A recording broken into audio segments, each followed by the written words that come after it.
Sino ka nga ulit? Ako po si Tessa. Yung anak ni Teresa Gomez. Nakikiusap po ako. Tulungan niyo pong nanay ko. Ayaw po nila kaming tanggapin dahil wala daw po kaming pera. Parang awan niyo na po. Malubha na po si nanay. Teresa Gomez. Oo, naalala ko na. Pero pasensya ka na, Iha. Hindi kita matutulungan. Umalis ka na. Busy ako. Dok! Dok, parang awan niyo na. Tulungan niyo pong nanay ko. Dok! Tay! Ako ang anak mo kay Teresa! Nagmamakaawa ako. Tulungan mo si nanay! Tay! Anak, Opo! Ako nga po!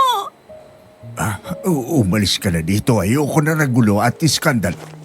Security, palabasin mo ito! Tay! Tay, sandali lang po! Huwag niyo naman ako ipagtabuyan! Tulungan niyo si nanay! Tay! Bakit kung sino pa yung pamilya mo na inaasahan mong tutulong sa'yo sa oras ng kagipitan, ayun pang magbibigay sa'yo ng matinding kabiguan? Dahilan para mag-iwan ng malalim na galit sa puso mo. Ngunit paano kung may isang taong dumating para hilumin ang puso mo at lamat sa basag mo ng tiwala? Muli ka bang susugal o iiwas ka? At bago po natin ipagpatuloy ang kwento, nais ko lang din ay dagdag na abangan ang bago nating channel, Miss Rose, na maghahatid ng mga kwentong horror tungkol sa aswang, mga nilalang ng gabi, at mga karanasang hindi maipaliwanag ng siyensya. Kaya kung handa na kayong makinig sa mga kwentong magpapabilis ng tibok ng inyong puso, huwag kalimutang abangan ang Miss Rose. Dear Aswang Diaries and Madam Venus, isang magandang araw po sa inyo at sa lahat ng bumubuo ng inyong programa. Isa ako sa mga avid listeners nyo. Nang marinig ko ang isa sa mga episodes nyo tungkol sa manunugis, naengganyo din ako magpadala ng liham para ikwento ang sarili kong karanasan tungkol sa aswang at pag-ibig. Tawagin nyo na lang po akong Tessa. At opo, dati akong manunugis. Lumaki ako sa isang liblib na baryo kung saan ang mga gaya ko, albularyo at mga aswang ay naging ordinaryong parte ng buhay ng lahat. Pero nagbago yon nang minsan akong lubhang nasugatan dahil sa aswang. Sinagip ako ni Ice, isang albularyo, at niligtas ako sa tiyak na kamatayan. Sa pagdating niya, natutuwa akong umibig hanggang sa nagising ako isang araw. Ang lahat pala ay nabuo sa isang kasinungalingan.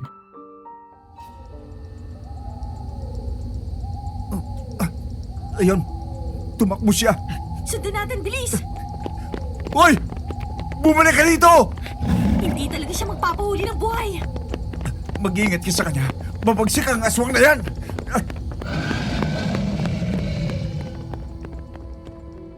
Kuminto sa pagtakbo ang aswang na kanina pa namin hinahabol. Hingal na hingal ako. Nakaramdam na rin ako ng pagod. Napaigik ako sa sakit at humawak sa tagiliran. Nang tignan ko ang kamay ko, nagulat pa ako nang makitang may dugo iyon. May sugat na pala ako doon pero hindi ko namalayan. Hindi lang doon dahil may mga kalmot din ako ng kuko ng aswang sa mga braso. Samantala hinagupit ko ang buntot ng pagi na hawak ko sa kasumenya sa aswang na lumapit. Muli itong umangil ng malakas. Sabay sugod papunta kay Gab. Pero nagulat na lang ako nang biglang kumabig ito papunta sa akin. Mabilis akong kumilos at tumatras pero nahablot niya pa rin ako sa damit. Sabay saksak sa akin sa tiyan. Tessa! Kung mamamatay ako, isasama kitang demonyo ka! Hayop ka! Bitawan mo si Tessa! Kuya Gab, naburuan yata ako. Kumapit ka sa akin! Bilis! Matapos saksakin sa tiyan ng aswang, akma akong kakagatin ito. Pero mabilis na kumilos si Gab at sinaksak ito mula sa likod. Sa kanya hinila ang aswang palayo sa akin at sinaksak pa ulit nito sa leeg. Kasabay ng pagbagsak ng aswang ay sunod akong bumagsak sa lupa. Nag-aalalang binuhat agad ako ni Gab. Pagkatapos ay tumakbo siya ng mabilis palabas ng gubat. Ang naalala ko lang ng gabing yun ay nanginginig ang buong katawan ko sa lamig. Habang nakahawak ako sa tiyan ko na walang tigil ang pag-agos ng dugo.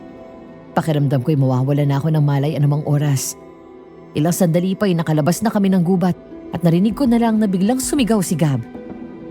Bahagya akong pumikit na masilaw ako sa liwanag at narinig ko na lang ang tunog ng sasakyang huminto.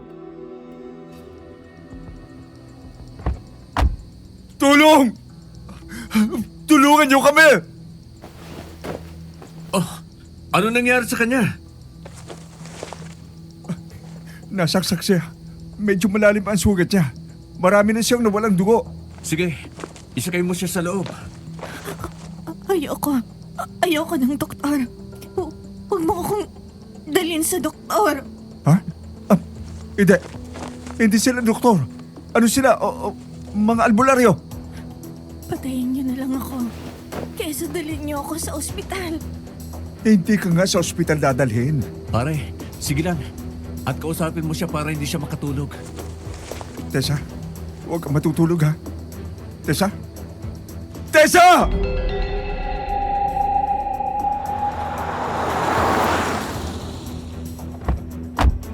Mark, check mo agad ang vitals niya. Tapos, check mo rin ang blood type ng pasyente. Sige. Ang kwento nila sa akin, sa sasakyan pa lang ay wala na akong malay. Binuhat daw nila ako at nagmamadaling pinasok sa isang klinik, saka hiniga sa kama. Habang inaasikaso ako ng isang lalaki, ang isa naman ay kausap daw si Gab. Hinila pa raw nito ang lalaking tumulong sa kanila sa isang sulok. Doktor po ba kayo? Oo, huwag kang mag-alala. Kami ang bahala sa kanya. Dok, may isa lang akong pakiusap. Huwag niyo sasabihin sa kanya na doktor kayo. Lalo na kapag gumising na siya. Tsak na magpupumilit siya na umalis dito kapag nagising siya bukas.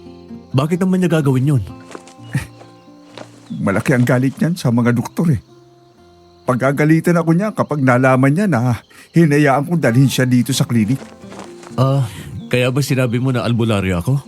Opo, baka pwede habang hindi pa siya magaling. Sakyan niyo na lang muna ang sinabi ko. Matigas ang ulo niyan eh. Kahit gamot, hindi niya iinom eh. Maliban na lang sa mga herbal plants. Sige. Ako nang bahala. Salamat po, Dok, ha? Ako pala si Gab. Ako naman si Ice. Siya si Mark. Ice, kailangan niya masalinan ng dugo. Pare, kaya mo bang pumunta sa ospital sa bayan? Marunong ka bang magmaneho? Opo, Dok. Ibigay mo sa kanila yung papel na ito. Alam na nila ang gagawin dyan. Sabihin mo, inutusan ka ni Dr. Ice Villanueva. Gamitin mo yung sasakyan sa labas. Opo, Dok. Alis na ako ngayon din. Sige, mag-iingat ka. Ayon sa napag-alaman ko, habang wala pa rin ako malay doon sa klinik, tinignan daw ni Ice si Mark habang nililinis ang sugat ko. Nagtulong ang dalawa dahil bukod sa sugat ko sa tagiliran at sa tiyan, may mga galos din ako sa mga braso. Habang abala sila, nagpalipat-lipat ng tingin si Ice sa amin ni Mark. Ano kaya nangyari sa kanya? Tingnan mo mga sugat niya oh. Parang marka ng mahabang kuko. Mabangis na hayop. Pwede ring aswang. Naniniwala ka doon? Pero sa bagay, may naririnig na nga akong usapan ng mga pasyente tungkol sa aswang. Nakalimutan mo na yata na ako ng nag-iisang pinakamagaling na albularyo sa bayan na to. Siyempre, naniniwala ako. Hindi pa nga lang ako nakakakita ng totoong aswang dahil bata pa lang, pinadala na ako ni Lolo sa Maynila para doon mag-aral hanggang college. Kinikwento niya lang sa akin yon mula nang bata pa ako. Pero masaya ako na makita siyang ligtas. Siya ang kapatid mo na ipinagtabuyan noon ni Dr. San Diego, di ba? Siya nga. Sabi na eh. Hindi maalis sa isip ko ang nangyari noong araw na yon. Sobrang bigat. Yun yata ang unang failure ko sa buong karir ko bilang doktor. Hanggang ngayon, hindi ko makalimutan yon. Nandun ako. Gustong gusto kong tulungan silang mag-ina. Pero pinagbawalan ako ni Tito Rene. Bago pa lang ako noon. Ano bang magagawa ko? Natatakot akong mapagalitan. Pero ngayon na nakita ko ulit siya. At kapag naisip ko ang araw na yon, sana pala kumilos na lang ako at hindi ko pinakinggan si Tito. Di bali nang masermonan ako. Ang mahalaga, ligtas ang pasyente. Alam ko. Ako rin. Pero kilala mo naman si Daddy. Matagal ko nang hinahanap ang kapatid mo. Alam mo, yung dala ko, ilang taon na guilt na wala akong nagawa noon. Lumapit ako kay Dr. Santos noon para sana dalhin sa charity case ang nanay niya. Pero huli na, pagbalik ko patay na ang pasyente. Hindi na ako umabot. Sorry pare, pero nung oras na yon, nagalit talaga ako sa daddy mo. Namatay ang pasyente dahil lang sa ayaw niya ng iskandalo. Inuna niya ang sasabihin ng ibang tao kaysa sa buhay ng tao. Yun ang dahilan kaya wala akong tinatanggihan na pasyente. Okay lang yun. Ako rin naman eh. Pero naiinis din ako sa sarili ko na wala akong ginawa. Nagulat din kasi ako sa nalaman ko. Wala akong alam na may anak sa ibang babae si Dad. Yun siguro ang dahilan kaya galit si Tessa sa mga doktor. Magpapakilala ka na ba? Baka hindi mo na. Eh ikaw, sasabihin mo bang doktor ka? Hindi muna. May alam naman ako kahit paano sa pagiging albularyo. Pero saka na natin isipin yun. Ang importante, masagip natin ang kapatid mo. Sa'yo yung nagre-ring? Hindi, sa kanya yata. Di bale, ako nang sasagot. Hello? Hello, sino to? Bakit nasa iyo ang cellphone ng anak ko? Magandang gabi po. Ako po si Dr. Ice Villanueva. Nandito po sa clinic si Tessa. Habang wala pa rin akong malay, hindi ko alam na dumating pala si tatay sa klinik nung gabing yun. Ang kwento niya sa akin ay binantayan niya ako habang ginagamot ni Ice at Mark. Kinabukasan habang naghihintay sila na magising ako, sa labas ng kwarto ay lihim na nag-usap ang tatay at ang dalawang doktor. Kumusta na po ang lagay ni Tessa? Medyo marami ang dugo na nawala sa kanya. Mabuti na lang at nakabalik agad dito si Gab at nasalinan siya. Malalim ang mga sugat niya, pero magpasalamat tayo dahil sa kabila noon ay walang na-damage na internal organs. Kundi talagang itinakbo namin siya sa ospital. Salamat po, Doc. Hindi ko alam kung ano ang gagawin ko kung may nangyaring masama sa kanya. Mabuti na lang at may ganitong klaseng clinic dito sa bayan. Moderno at kahit papano ay kumpleto ang medical equipment ay maaasahan sa mga ganitong emergency. Bilhin niyo na lang po ang mga nireseta naming gamot para mapadali ang paggaling niya. Doc, hindi ko alam kung nabanggit na ni Gab. Ang problema niyan talaga ay kapag nagising siya. Huwag kayong mag-alala. Nasabi na po niya, tutulungan ko kayo. Handa akong magpanggap na albularyo hanggang sa mabago ko ang imahe namin mga doktor sa kanya. Alam mo, Doc, kagabi ko pa iniisip yung pangalan mo at mukha mo, pamilyar. Saan ba tayo nagkita? Ako po yung doktor na lumapit sa inyo noon nang dalhin niyo sa ospital ang asawa niyo, pero tinanggihan. Ako po yung sinubukan kayong ilapit sa charity. Bagong doktor pa lang po ako noon . Oo, ikaw nga. Hanggang ngayon ay hindi ko pa rin nakakalimutan ang araw na yon. Sa lahat ng doktor doon, ikaw lang ang nagpakita ng malasakit sa amin. Ay, sayang lang at sumuko kagad ang katawan ng asawa ko. Wala naman po akong nagawa noon . Kaya ngayon, hayaan niyo na po akong alagaan si Tessa. Hayaan niyong gawin ko ang tungkulin ko sa kanya bilang doktor na ipinagkait sa asawa niyo. Ay, salamat po, Doc.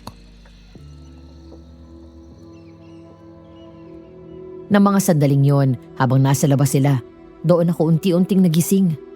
Nagulat ako nang makita ko ang paligid ko. May dextrose na nakakabit sa kamay ko. Nakahiga ako sa hospital bed at may mga kagamitan sa ospital ang nakikita ko. Nang sinubukan kong tumayo ay dumaing ako ng malakas nang maramdaman ng sakit. Hanggang sa pumasok ang dalawang lalaking hindi ko kilala. Ang isa'y nakasuot ng puting lab gown at ang isa'y nakasuot ng maong na pantalon at t-shirt. Naabutan nila akong inaalis ng dextrose kaya agad nila akong pinigilan.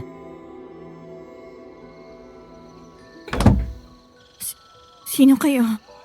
Sino nagdala sa akin dito? Miss, huwag mong alisin yan. Bitawan mo ako! Miss, lalong lalala ang kalagayan mo. Kuya Gab! Kuya Gab! Miss, huwag ka munang gumalaw. Baka dubugo ang sugat mo. Tinatanong ko kayo. Sino nagdala sa akin dito? Nasaan na yung kasama ko? Mga doktor kayo, no? Ako ang doktor. Ako ang gumamot sa'yo. Kuya Gab! Tessa, anak. Tay, alisin niyo ako dito, pakiusap. Ayoko dito. Anak, Ilayo niyo huminahon ako dito. ka. Huminahon ka muna. Wala akong tiwala sa kanila, Tay. Doktor yan. Papatayin ako niyan. Anak, hindi siya ganun. Hindi ganun si Doc Mark. Siya pa nga nagligtas sa'yo eh. Kung hindi dahil sa kanya, baka kung ano nang nangyari sa'yo. Ganun sila, Tay. Kaya nga namatay ang nanay ko dahil sa kanila. Anak, matagal na nangyari yon. Albularyo. Ihanap niyo ako ng albularyo. Mas gusto ko dun magpagamot. Si Aling Celia. Ipatawag mo siya, Tay. Wala si Aling Celia ngayon. Nagbakasyon. Miss, huwag kang mag-alala. Habang wala pa si Aling Celia, nandito naman ako. Ako ang mag-aalaga sa'yo. Sino ka? Ice, isa akong albularyo. Pinatawag nila ako dahil sinabi ng kasama mo na ayaw mo sa mga doktor. Talaga? Oo. Iuwi niyo ako. Ayoko dito. Dahan-dahan akong naglakad palabas ng kwarto ko. Naabutan ko doon si Tita Amor, kapatid ni Tatay Bong, ang stepfather ko, at ang anak niya na pinsan at best friend kong si Ate Joyce. Halos sabay na lumingon sa akin ang mag-ina kaya mabilis akong inalalaya ng pinsan ko hanggang sa mesa. Pagupo ko sa silya agad dumako ang tingin ko sa likod bahay. Mula doon sa kinauupuan ko ay nakabukas ang pinto sa kusina at natanaw kong nagsisibak ng kahoy si Ice. Agad kong napansin ang pangangatawan niya. Fit at athletic, kaya maganda ang hubog nito. Mukhang alaga sa workout. Bukod doon, medyo mapusyaw ang kulay ng balat niya. Sa madaling salita, di siya mukhang albularyo. Bahagyang nanlaki ang mata ko nang biglang lumingon sa akin si Ice at ngumiti, kaya mabilis akong bumawi ng tingin.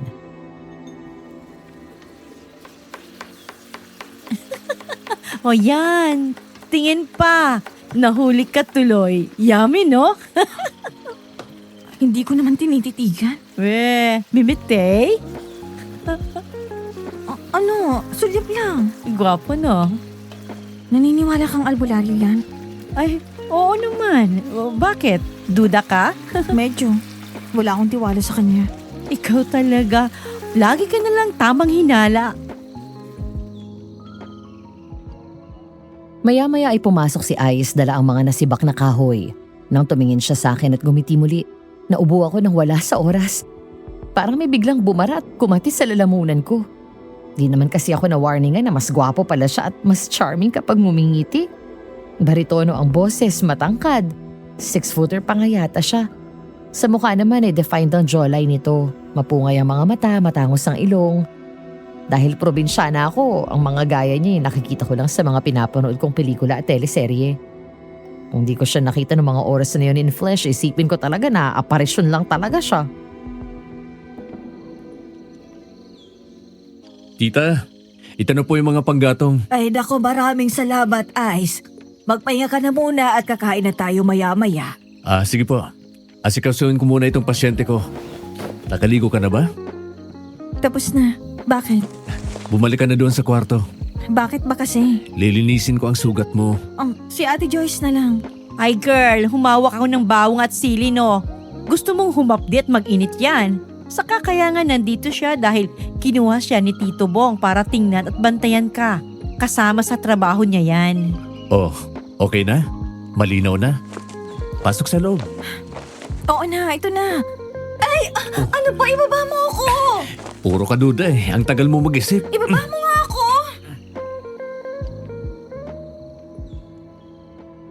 Bahagya pa akong napaatras nang lumapit sa akin si Ice at tumayo sa harap ko na wala pa ring suot na pang itaas. Nagulat ako nang bigla niya akong buhati na para bang bagong kasal kami at dinala ko sa kwarto. Pagkatapos ay maingat niya akong nilapag sa kama.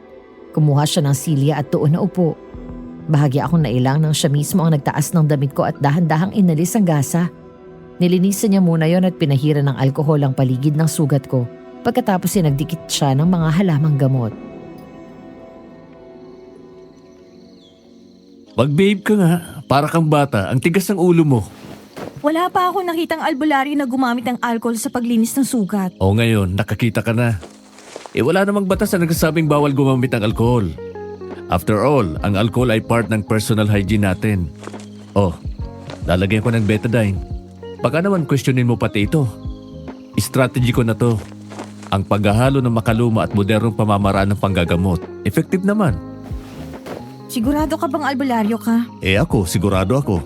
Ikaw lang naman ang nagdududa dyan eh. Pilosopo ka, no? Sabi nga nila, bakit ba tamang hinala ka lagi? Naninigurado lang ako na hindi ka doktor. Dahil nandun ka sa klinik kahapon. Eh siyempre nandun ako. Pinapunta ako doon ni Tatay Bong eh.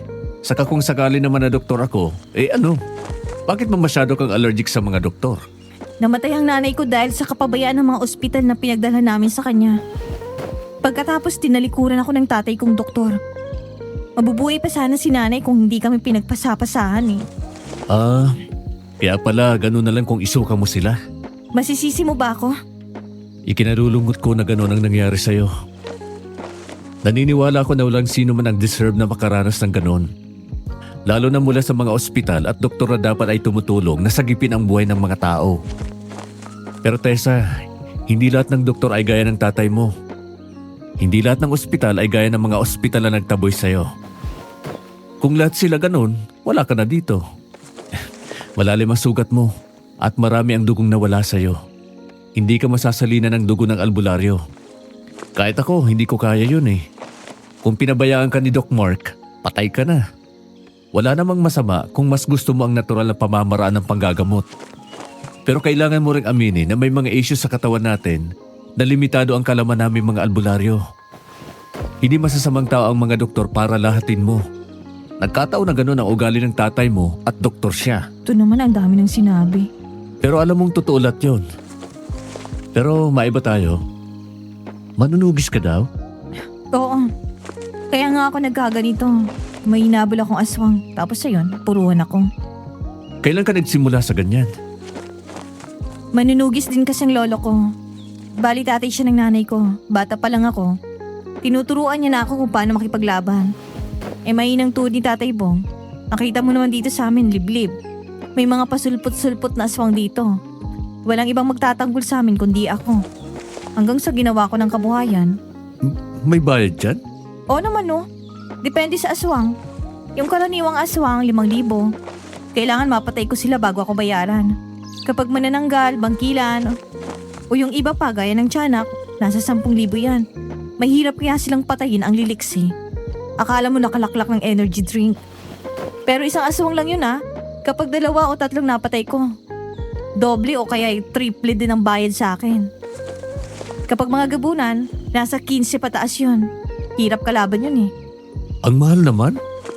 Ba, buhay ko tinataya ako kakahabol sa mga impaktong yun. Natural malang sisingilin ko. Eh paano kung binarat ka? Lalayasan ko sila syempre. Silang pumatay kung gusto nila ng ganun. Hindi na usang libre at kawang gawa ngayon Isang pa ako nasa hukay sa bawat pakikipaglaban ko sa mga aswang. Kulang pang ang pampalibing ang binabayad nila eh.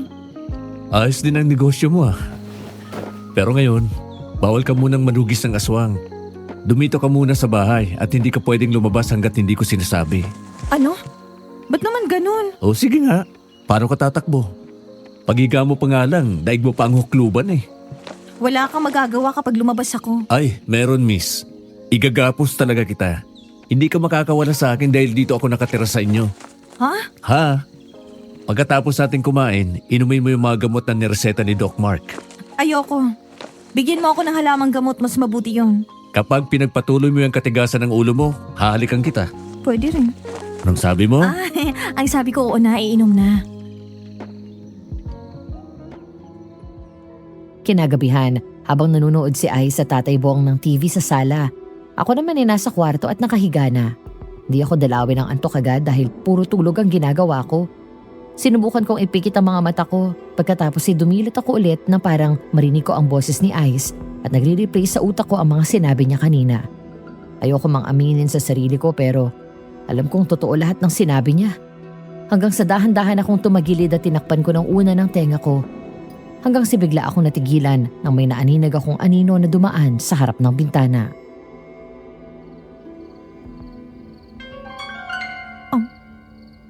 Sino yan?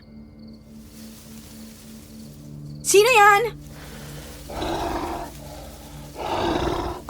Ang langis, kumukulo. Tessa! Sino ka?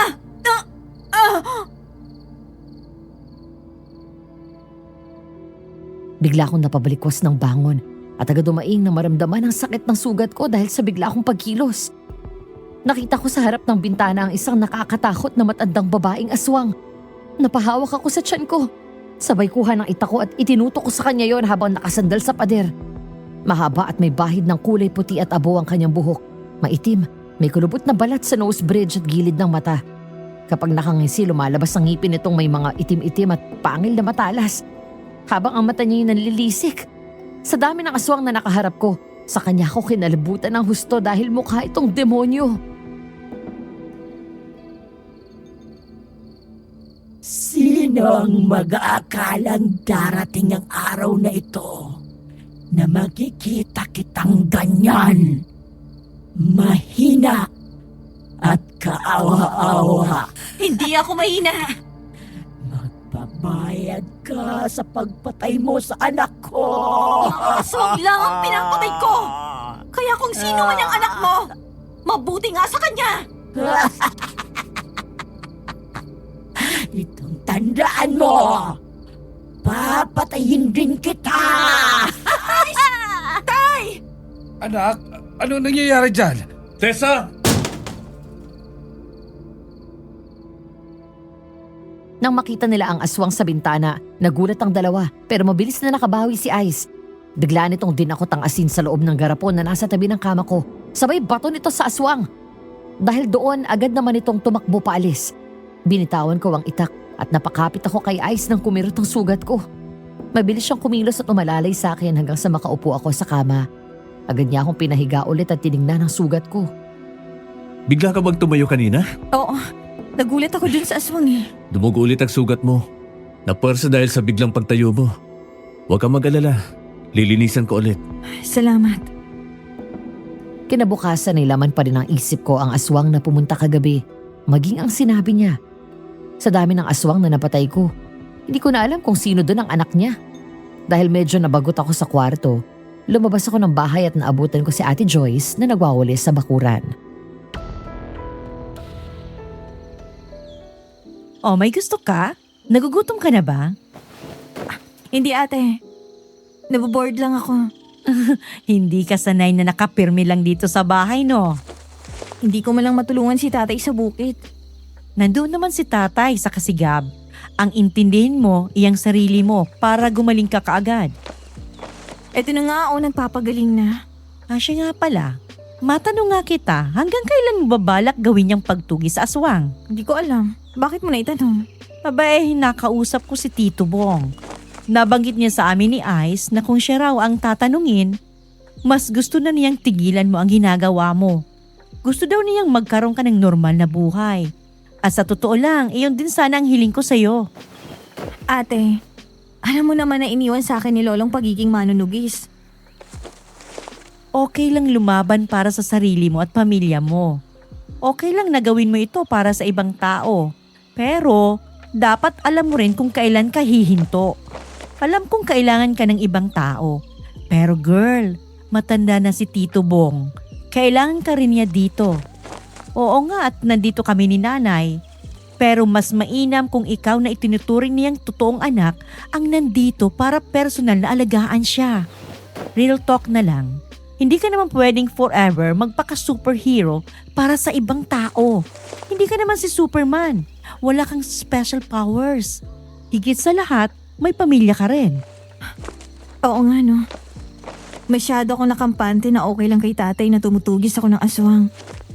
Pero hindi ko naisip na napapabayaan ko na siya.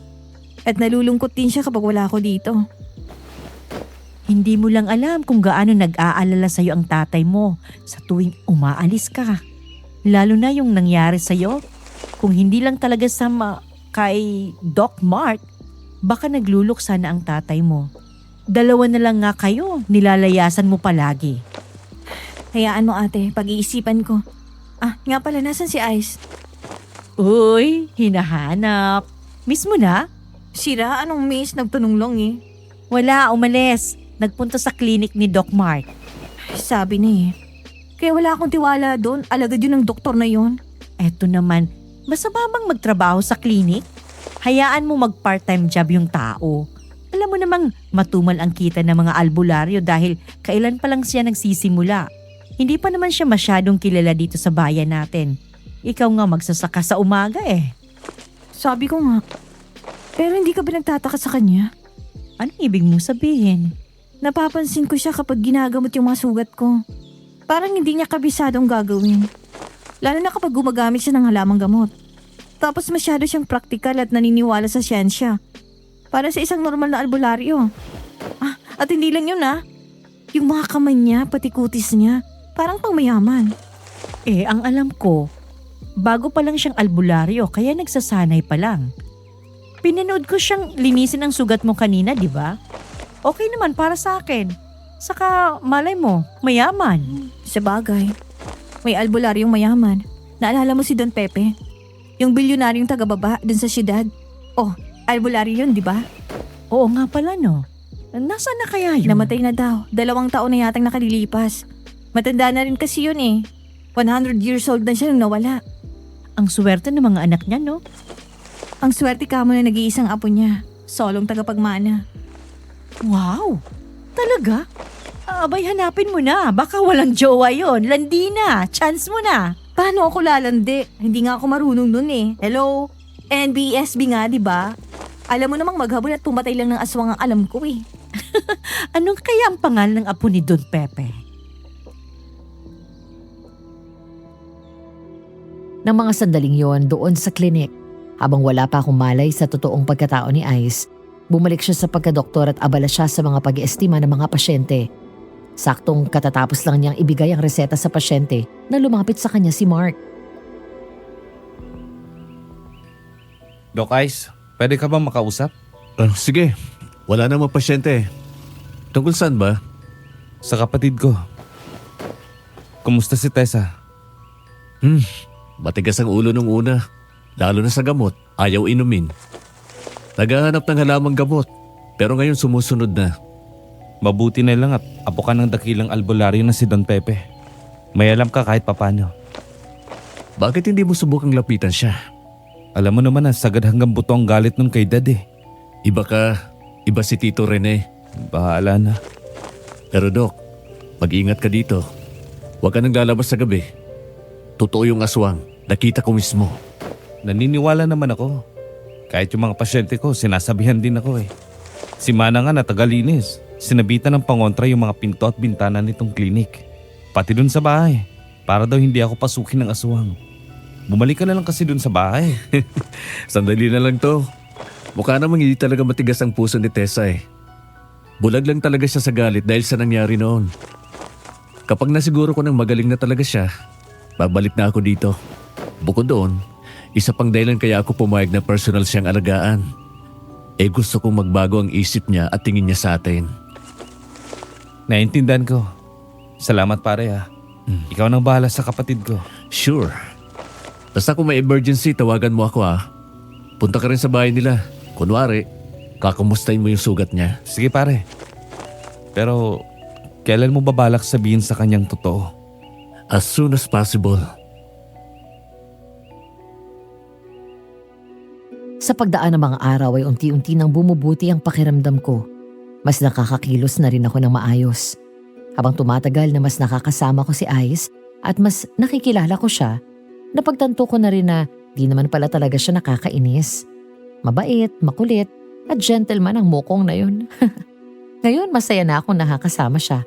May mga pagkakataon na kapag nawawala siya sa paningin ko, hinahanap ko siya. Di ko alam kung anong mayroon kay Ice pero pakiramdam ko, para nahuhulog na yata ang puso ko sa kanya. Isang araw, naiwan kaming dalawa doon sa kubo habang nasa bukid si Tatay Bong, Tita Amor at Ate Joyce. Kasama rin nila ang sidekick ko kapag manunugis ng aswang na si Kuya Gab. Panahon kasi ng anihan ngayon kaya abala sila sa pag-aani ng palay at iba pang mga gulay na tanim namin. Tessa? Nandito ako sa likod. Halika. Kain na tayo. Anong ginagawa mo dyan? Nag-aasa ng itak. Naboboard ako Mamaya na yan. Lalamig ang pagkain. Napilitan akong iwan ang ginagawa ko at agad na naghugas ng pinggan. Paglapit ko sa mesa, natigilan ako nang makita ang masarap na Chinese food. May fried rice at mga dumplings. Natakam ako Isang tingin pa lang, masarap na. Pero nagtaka rin ako dahil mukhang mahal ang mga yun. Kunot-noo akong tumingin sa kanya. Oh, bakit? Binili mo to? Oo, ayaw mo ba? Gusto. Pero ang mahal nito, di ba? Kilala ko itong restaurant na ito. Doon to sa bayan, mahal dito. Oo nga. Bakit parang gulat na gulat ka? May pambili naman ako eh. Sandali nga, mag-usap tayo. Usap tayo habang kumakain. Oh, maupo ka na dyan. Pinanood ko si Ice habang inaasikaso niya ako. Pinaglagay niya ako ng pagkain sa pinggan, pati ang paglalagay ng straw sa inumin ko, siya pa rin ang gumawa. Di ko lang masabi sa kahit sino pero nito mga huling araw, hindi kami nagbabangayan. Narealize ko kung gaano siya kabait. Iba ang malasakit niya sa tao. Lahat ng pwedeng tulungan, tinutulungan niya. Madali pa rin sa kanyang maging malapit sa mga tao. Palaging nakangiti at tumatawa. Balita ko nga kay Ate Joyce, marami raw mga dalaga dun sa amin ang nagkakagusto kay Ice. Di ko naman sila masisisi dahil totoo namang gwapo siya. Pero ang mas lalong nagpapagwapo sa kanya yung kanyang mabuting puso. Umamin ka nga sa akin. Mayaman ka ba? Oo. Albularyo ka, di ba? Tapos mayaman ka. Ah? Oo. Bakit? Kailangan ba kapag albularyo mahirap? Yung tipikal na nakatira sa kubo, ganon? Sa pagkakaalam ko. Well, surprise! Iba sila. Basta nung iba ako. Mayaman ka pala eh. Bakit ka nagtsatsaga sa pagiging albularyo? Wala naman akong balak na gawin ito habang buhay. Gusto ko lang na mas matuto. Sanayin ang itinuro sa akin ng lolo ko. Pero syempre, may iba rin akong trabaho. Inaasikaso ko yung farm na iniwan niya sa akin at ibang negosyo niya. Astig ka pala eh. Gusto mong sumama sa akin? Saan? Ipapasyal kita sa amin. Ha?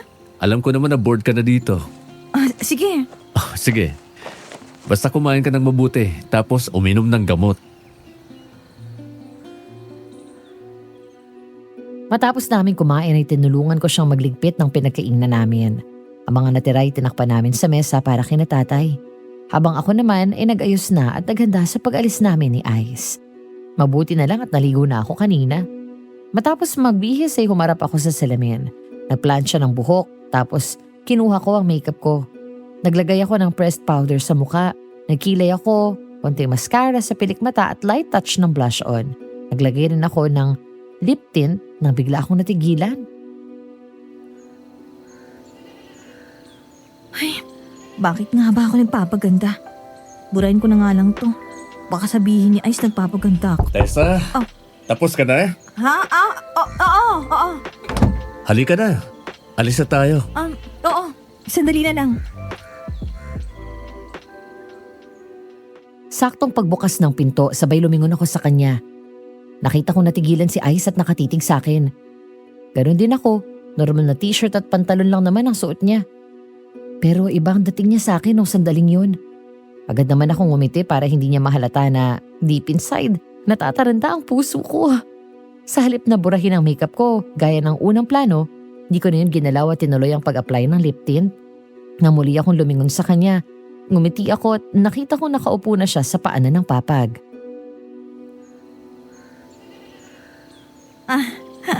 Okay ba?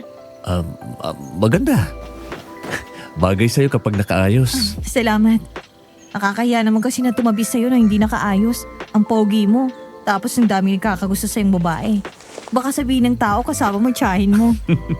Sobra ka naman sa tiyahin. Maganda ka, Tessa. Hindi naman mukhang matanda.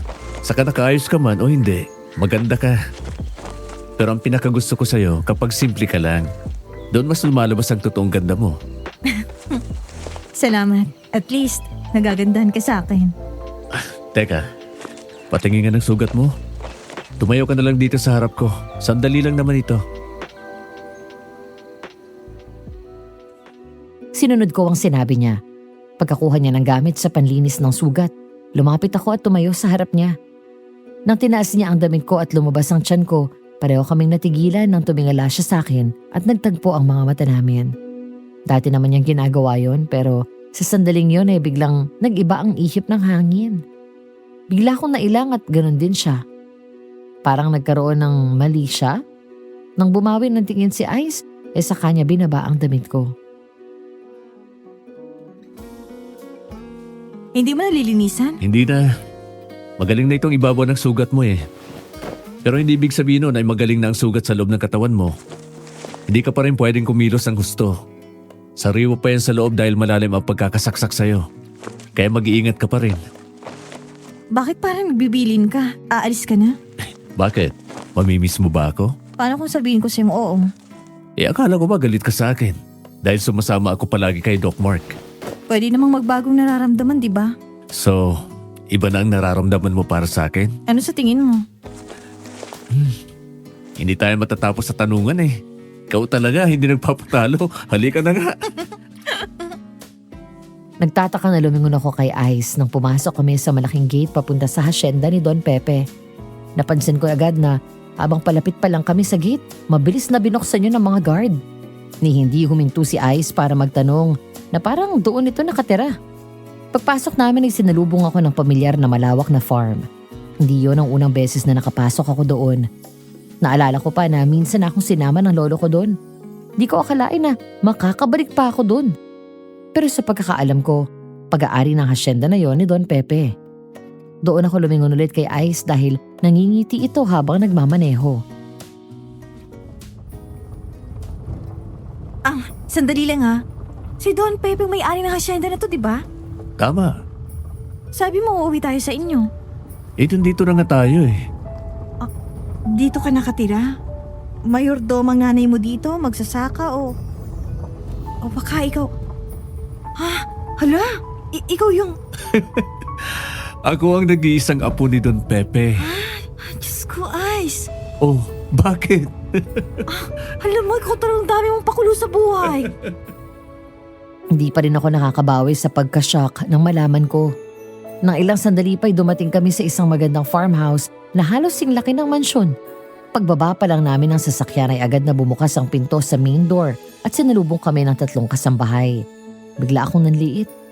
Sino ba naman kasing mag-aakala na ang albularyong pogi at pilosopo na dati kong kaaway misteryosong apo pala ni Don Pepe. Kahit kilala ito sa buong bayan, walang nakakaalam ng totoong katauhan o kahit ng pangalan ng apo ng pumanaw na albularyo. Siguro nga dahil sa estado nito sa buhay at sa laki ng yaman nito. Good afternoon, po, sir. Welcome back po. Dito po ba kayo kakain ng hapunan? Oo. Ilabas mo yung seafood sa freezer. Tapos ihanda mo ang ingredients ng pasta. Ako ang magluluto. Tessa, halika sa loob. Pasok. Ayoko, nahiya ako. Para kang sira. Bukod sa kanila, wala naman akong kasama dito. Halika na. Kasi naman eh. Natawa si Ice. Pagkatapos biglang hinawakan ng kamay ko ng mahigpit. Saka ako hinila papasok sa bahay. Nahihiyang ngumiti ako sa mga kasambahay na nakangiti ring bumati sa akin. Mula doon ay hindi na binitawan ni Ice ang kamay ko. Inikot niya ako sa buong bahay. 2 palapag yon at may indoor terrace pa kung saan tanaw mula doon ang living room, dining room at maging ang formal kitchen. Pinakita niya sa akin ang isang kwarto kung saan kumpleto ang mga gamit ng isang albularyo. May malaking picture pa doon si Don Pepe. Meron din dong mga armas na ginagamit sa pakikipaglaban sa mga aswang. Pagkatapos dinala niya ako sa garden na maraming tanim na halaman na namumulaklak. Meron din dong malaking swimming pool. Sumakay pa kami ng kabayo at inikot niya ako sa taniman nila at sa kwadra. Habang umiikot kami at napaka-sweet sa akin ni Ice, palagi niya akong tinatanong kung okay lang ba daw ako o kung masakit ba daw ang sugat ko. Palagi rin niya akong pinupunasan ng pawis. Alagang-alaga niya ako, kaya marami sa mga tauhan niya napagkamalan akong girlfriend ni Ice. Malapit nang kumagat ang dilim nang bumalik kami sa bahay niya.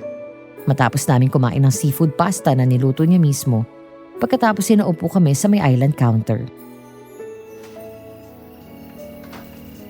Bakit hindi ka nagpapakilala? Dahil hindi ako komportable. Ayokong lapitan ako ng mga tao dahil sa pera at pangalan ko. Kunwari, kakaibiganin ako. Pero ang totoo, pera lang ang habol sa akin. Dito sa loob ng asyenda, syempre, kilala nila ako. Mapagkakatiwalaan ko naman sila. At alam nila na pribadong tao ako. Sa labas, kilala lang ako bilang si Ice Villanueva. Plain and simple. Walang titulo. Kasi doon ko makikita kung totoo sila sa akin. Kung sa kabila ng pag-aakala nila na mababang estado ko sa buhay, ay tatartuin pa rin akong normal. Gaya nila Tatay Bong. Pinatiran niyo ako kahit na ang akala niyo ay bagitong albularyo lang ako. So, ibig sabihin, iilan lang ang nakakaalam sa labas na apo ka ni Don Pepe? Hindi ka talaga nagpapakita sa publiko? Hindi. Mas okay ako sa ganito eh. Walang masyadong sosyalan, simple lang. Mas nakakakilos ako ng maayos. Nagagawa ko ang gusto ko nang walang mga matang nakabantay sa akin. Kaya pa taas ng mga bakod sa paligid nitong hasyenda nyo. Tsaka sobrang tinted ang sasakyan mo. Pero tama ka doon. Basta mahalaga pa rin ang peace of mind. Girlfriend? Wala kang girlfriend ngayon? Wala. Iikan din ako sa babae. Ayoko na masyadong sosyal. Gusto ko simple lang. Kaya mo. Ha? Oh, bakit parang gulat na gulat ka?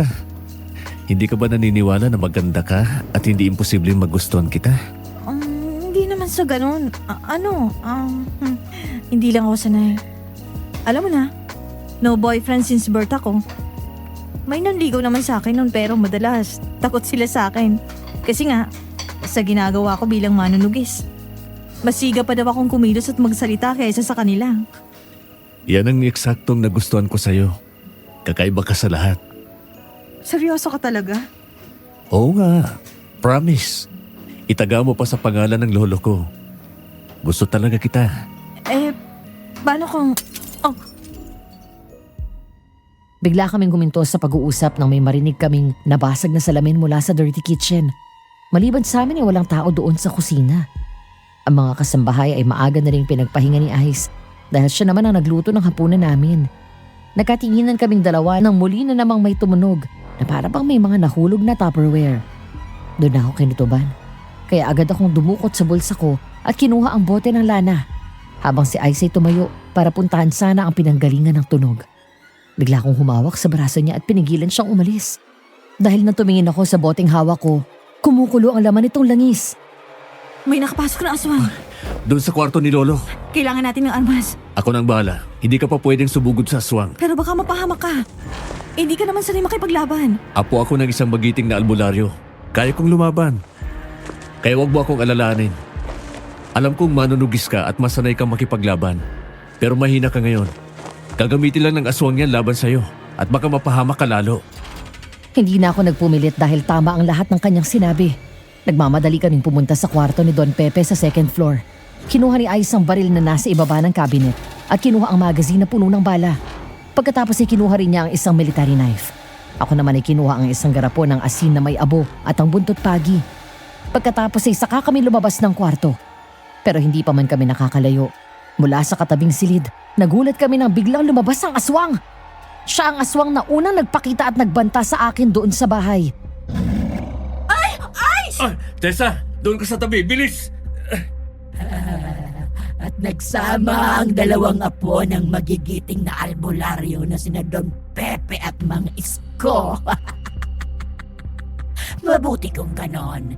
Dahil wala na ang dalawang matandang yon. Kayo na lang ang sisingiling ko sa kasalanan nila. Idadagdag ko sa kasalanan mo sa akin, babae ka! Masyado kang madaldal para sa isang aswang! Sumugod ka dito, animal ka! Magkasing yabang kayo ng lolo mo! At sumugod nga ang aswang. Pero bago pa nito malapitan si Ice, agad ko siyang binato ng asin na may abo, sabay hagupit ng buntot pagi. Malakas na sumigaw ang aswang at bahagyang umatras. Pagkatapos si dalawang magkasunod na binaril ni Ice ang aswang. Tumama ang isang bala sa balikat nito, pero hindi yun bumuon sa kanyang katawan at dumaplis lang. Muling binaril ni Ice ang aswang. Tinamaan ulit ito sa dibdib, kaya muli itong bumagsak at nang hihinang humawak sa tama niya. Sa kabila nito ay nagawa pa rin niyang tumawa. Kung ang mga lolo nyo ay hindi ako napatay, kayo pa kaya? Huwag mo ko hamunin! Dahil kahit ganito ako, kung gugustuhin ko, kaya kitang patayin! Sige, subukan mo nga. Halika dito, manunugis! Lumapit ka, tingnan natin kung hanggang saan ka dadalhin ng kayabangan mo! Tigilan mo si Tessa. Ako ang harapin mo. Nakahanap ka na ng bagong kakampi! Pero sayang, dahil uubusin ko na ang lahi ninyo!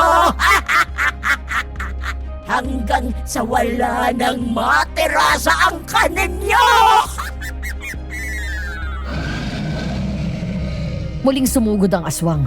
Mabilis na umatras si Ice. Ngunit nang nasukol siya nito sa pader, sinalubong niya ito ng 2 malalakas na suntok sa muka. Pagkatapos ay sinipa pa niya ito. Muli niya itong sinubukang barilin pero sadyang maliksi ang aswang sa kabila ng ilang tama nito at nagawang iwasan yun. Doon siya biglang tumalon kay Ice at bumagsak sila sa sahig. Kaya nabitawan niya ang baril at dumulas yun, saka nahulog sa ground floor. Akma siyang kakagatin ng aswang, pero nasuntok niya ito mulit sa mukha. Bilang ganti, mahigpit niyang sinakal ang aswang. Kaya mabilis akong kumilos at binato ko ito ng asin nang makita kong kakagatin na siya. Tumakbo ako palapit sa aswang at sinakal ko ito ng mahigpit gamit ang buntot paagi. Pagkatapos ay hinila ko siya palayo kay Ice. Nagawa kong damputin ang nahulog na military knife nito, sabay saksak ko sa kanyang dibdib. Walang iyak ka!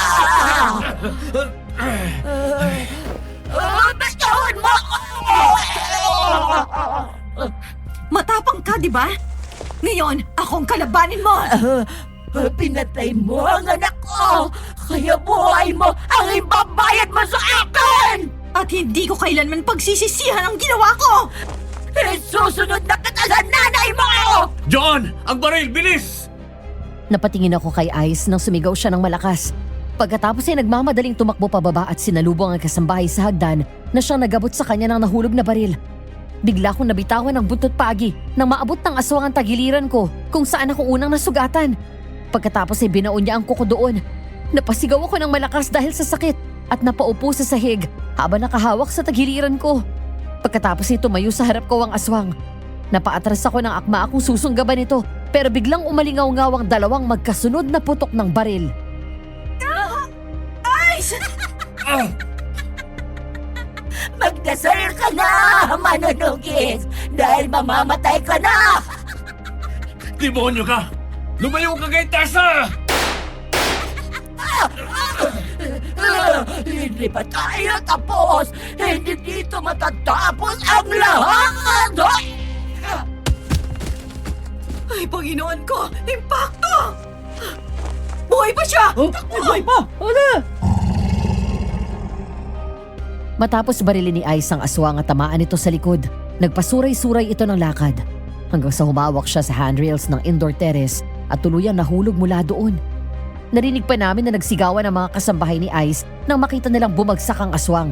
Nagmamadali siyang sumilip sa baba at nagulat siya nang makitang naging sawa ito at mabilis na gumapang palabas ng bahay.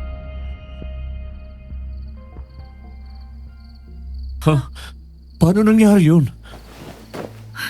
Nakatakbo pa siya. Oo. Ibig sabihin, hindi tumama sa puso niyang bala. Ay, nag-iibon ang aswang! Nag-iibon ang aswang, sir! Takot talaga! Nakakatakot naman! Maglagay na tayo ng bawang! Tessa, nagdudugo ulit ang sugat mo. Di ba sinabi ko na sa'yo na hayaan mo ako?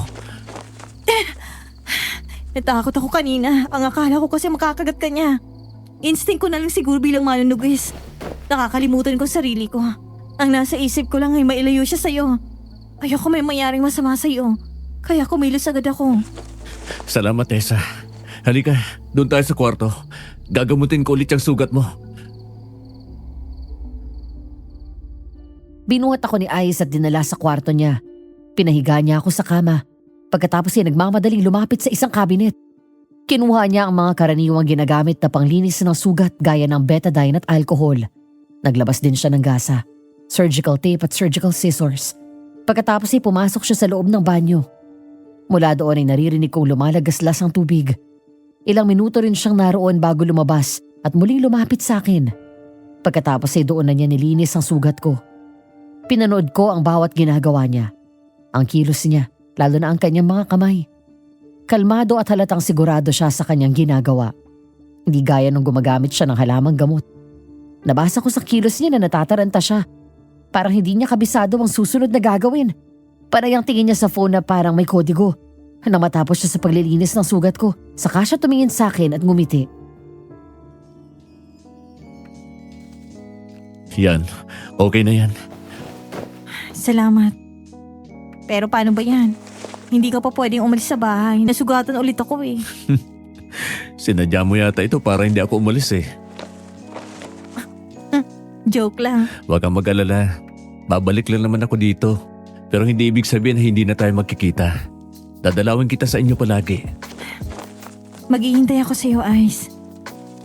Hindi ko maiwasang lihim na mapangiti sa tuwing naaalala ko ang gabing dinala ako ni Ice sa bahay niya. Matapos naming labanan ng aswang, agad niyang nilinisan ang sugat ko. Hinawakan niya ang kamay ko at hindi binitawan. Pagkatapos ay hinalikan niya ako sa noo. Nang magtagpo ang mga mata namin at makitang malapit ang mukha namin sa isa't isa, hahalikan na niya ako sa labi. Kundi lang sana nag-ring ang phone ko.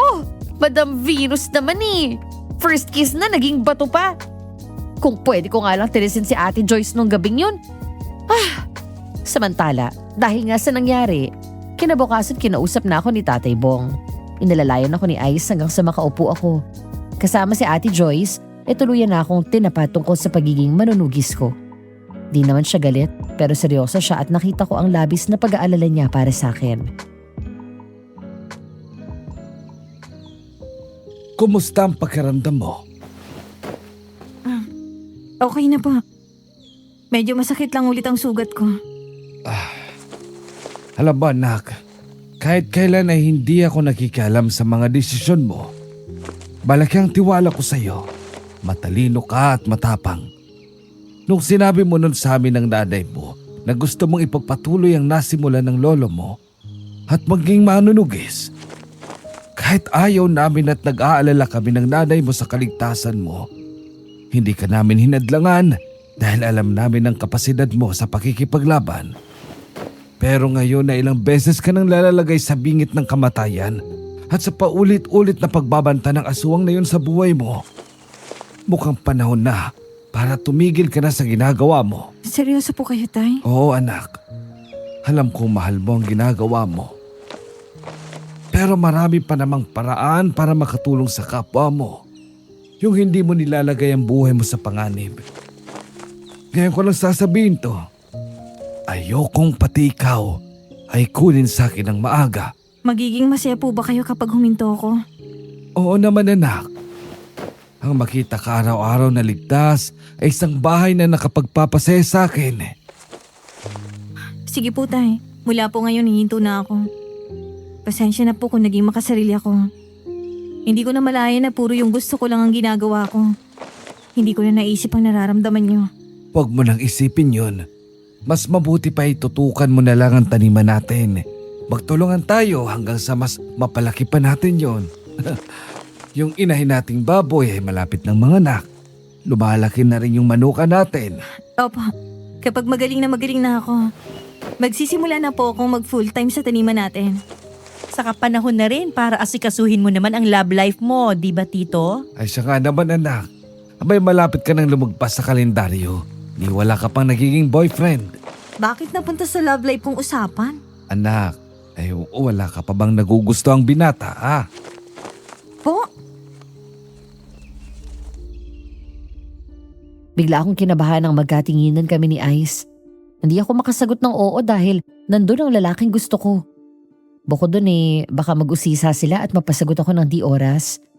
Ano na lang ang mukhang ihaharap ko kay Ice. Hanggang sa nagulat ako nang tumatawang tinapik ni Ate Joyce ang balikat ko. Uy, hindi na sumagot yan. Wala po. Wala daw. Pero bakit ka nagbablush? Wala nga. Meron ka ng crush, no? Sino yan? Ice, may manliligaw na ba tong dalaga ko? Po? Hindi ko po alam sa kanya eh. Ikaw ba? Hindi ka ba nagagandaan dito sa dalaga ko? Wala, tatay, ang kulit mo talaga. Bakit ba? Nagtatanong ng laman. Tay naman, nakakahiya. Asus, defensive. Maganda po si Tessa. Iba siya sa mga nakilala ko. Matapang at palaban. Hindi niya hinayaan na matalo siya ng kahinaan niya. Sa mga ganong babae po talaga ako attracted. Abay, kung gusto mong ligawan ng anak ko, ngayon pa lang, ibinibigay ko na ang permiso ko. Tay, naku naman kayo talaga. Pinapayahan niyo na naman ako eh. Siya, sige na, hindi na. Ice, pag-usapan natin yan mamaya kasama ng beer, ha? May chicharong bulaklak ako dyan. Nako, Tatay Bong. Bawal yun sa inyo. Tataas na naman ang BP nyo. Kinahapunan, habang isa-isa kong hinihiwalay ang dahon ng saluyot sa tangkay nito, panay ang tingin ko sa gate. Napapatayo ako kapag may dumadaan na kotse. Bago pa lang magtanghalian nagpaalam na si Ice na may pupuntahan siya sa bayan. Di naman niya sinabi kung saan siya eksaktong pupunta. Nahihiya naman din ako magtanong. Ang akala ko babalik din siya agad, pero mag-aalas 6 na ng gabi at hindi pa rin siya bumabalik. Uy, kunwari naghihimay ng dahon ng saluyot. Pero ang mata, nasa gate. Ang lieg, daig pang giraffe, nagkakanda haba habang may dumadaan na kotse. Hinihintay mo si Ice, no? Di Umamin ka na, kilala kita. Ngayon ka lang nagkaganyan.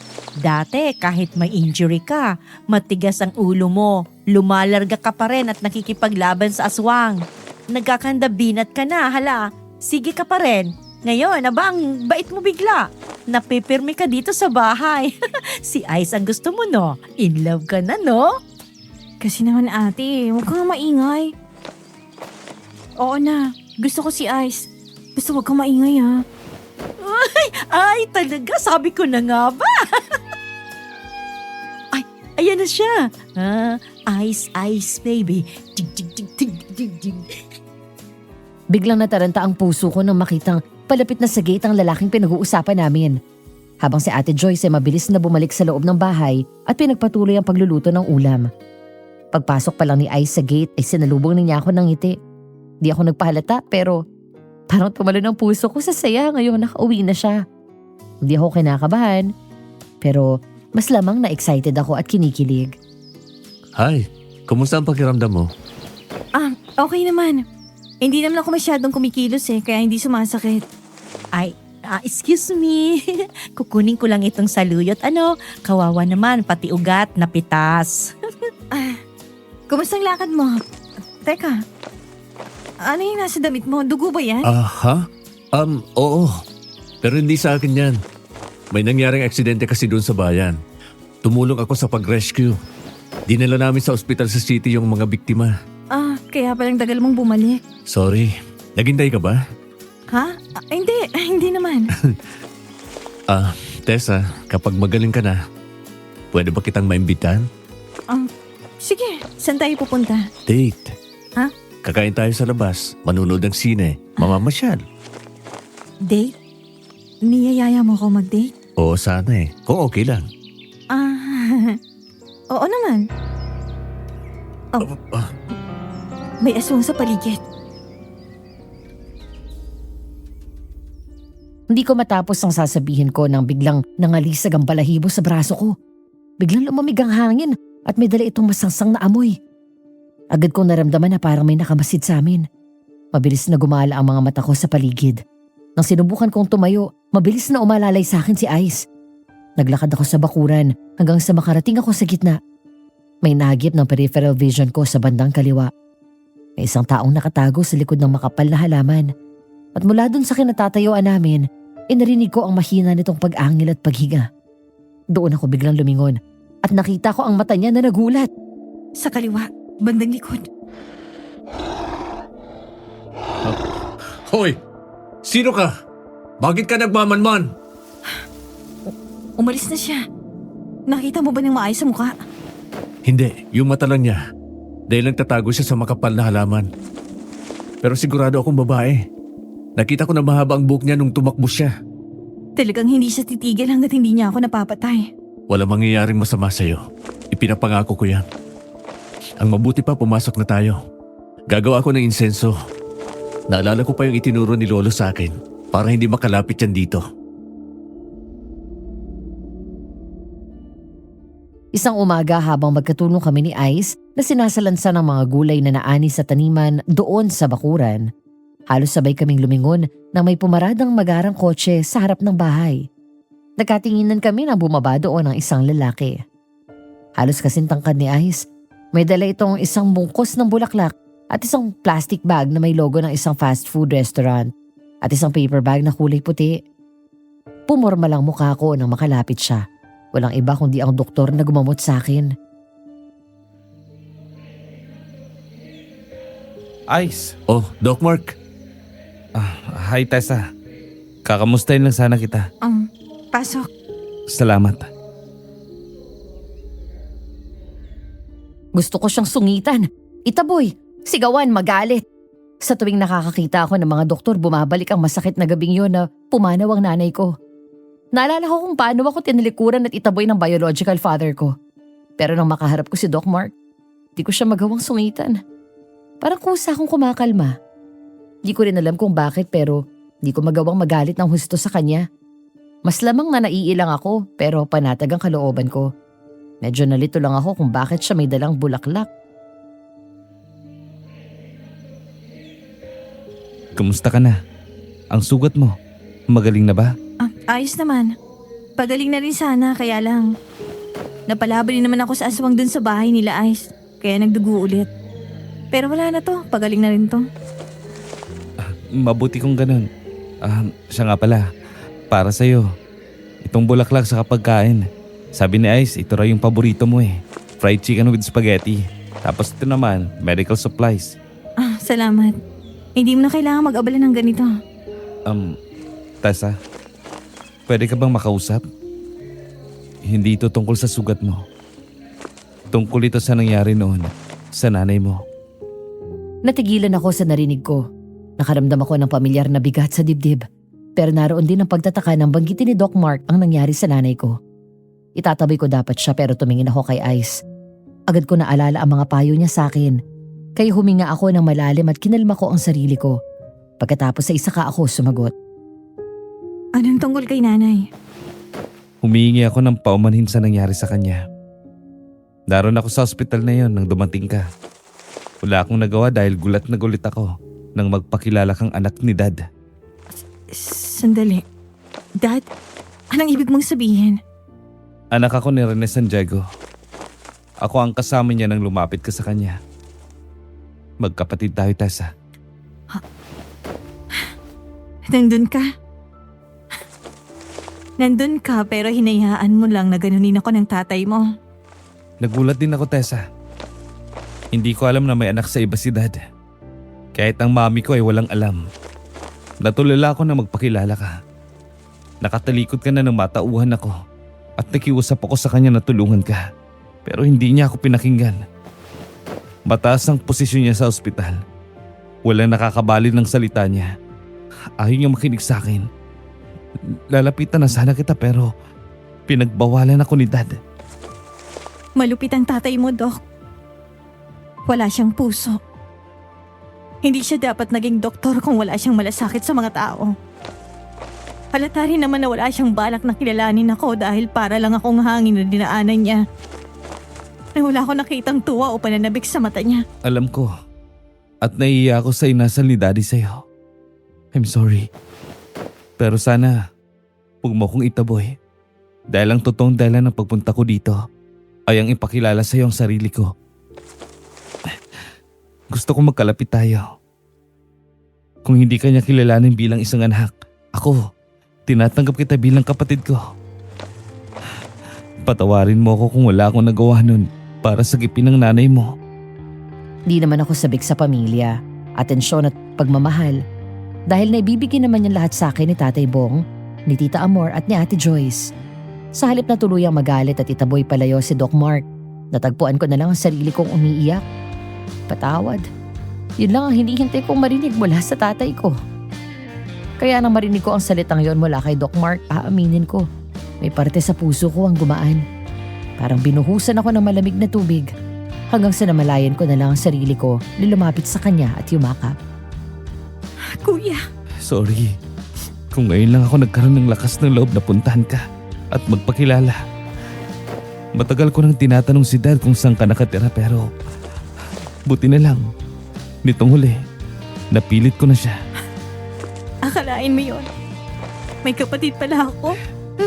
Ngayon nandito na ako. May kasama ka na palagi. May kakwentuhan. May kasamang mamamasyal. Kahit anong gusto mo, sabihin mo. Ibibigay ko sa'yo. Poprotektahan kita sa abot ng makakaya ko. Salamat at hinanap mo ako, kuya. At sana ha, huwag ka na magalit sa mga doktor. Hindi naman lahat ay gaya ni Dad. Unti-unti, kuya. Alam kong isang araw, mawawala rin tong trauma at galit ko. Bigyan mo lang ako ng panahon. Naintindihan ko. Hindi ka sa loob. Kwentuhan mo pa ako.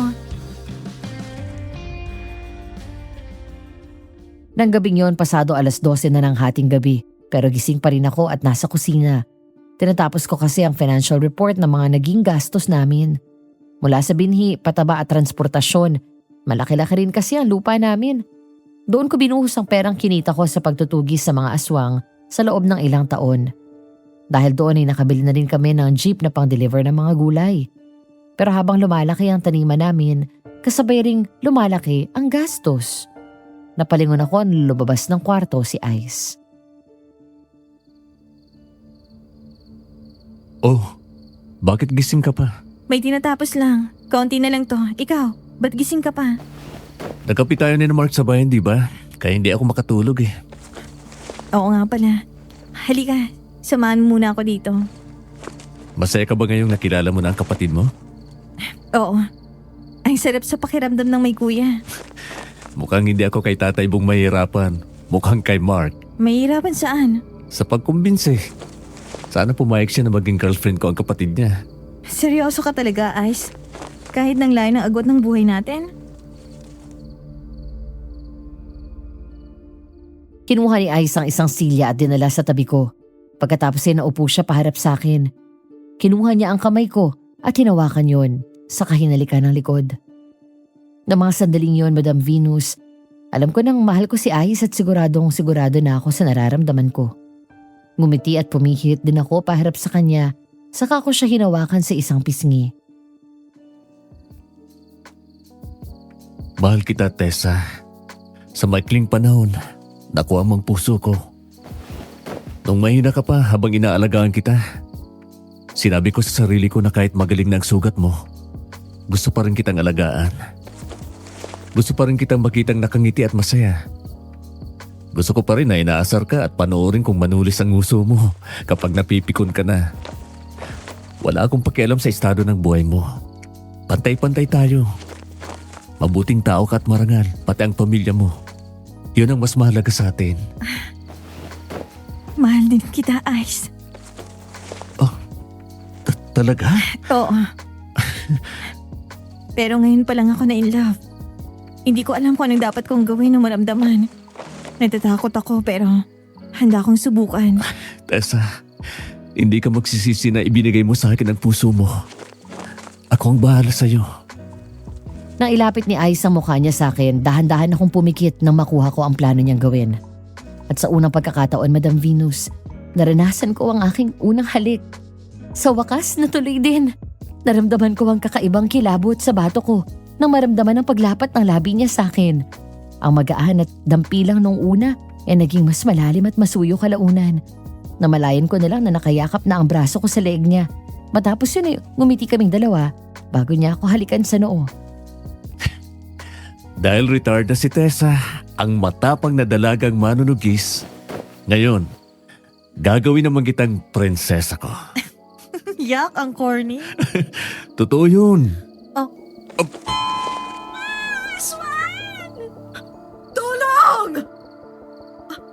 Sina Tita Amor?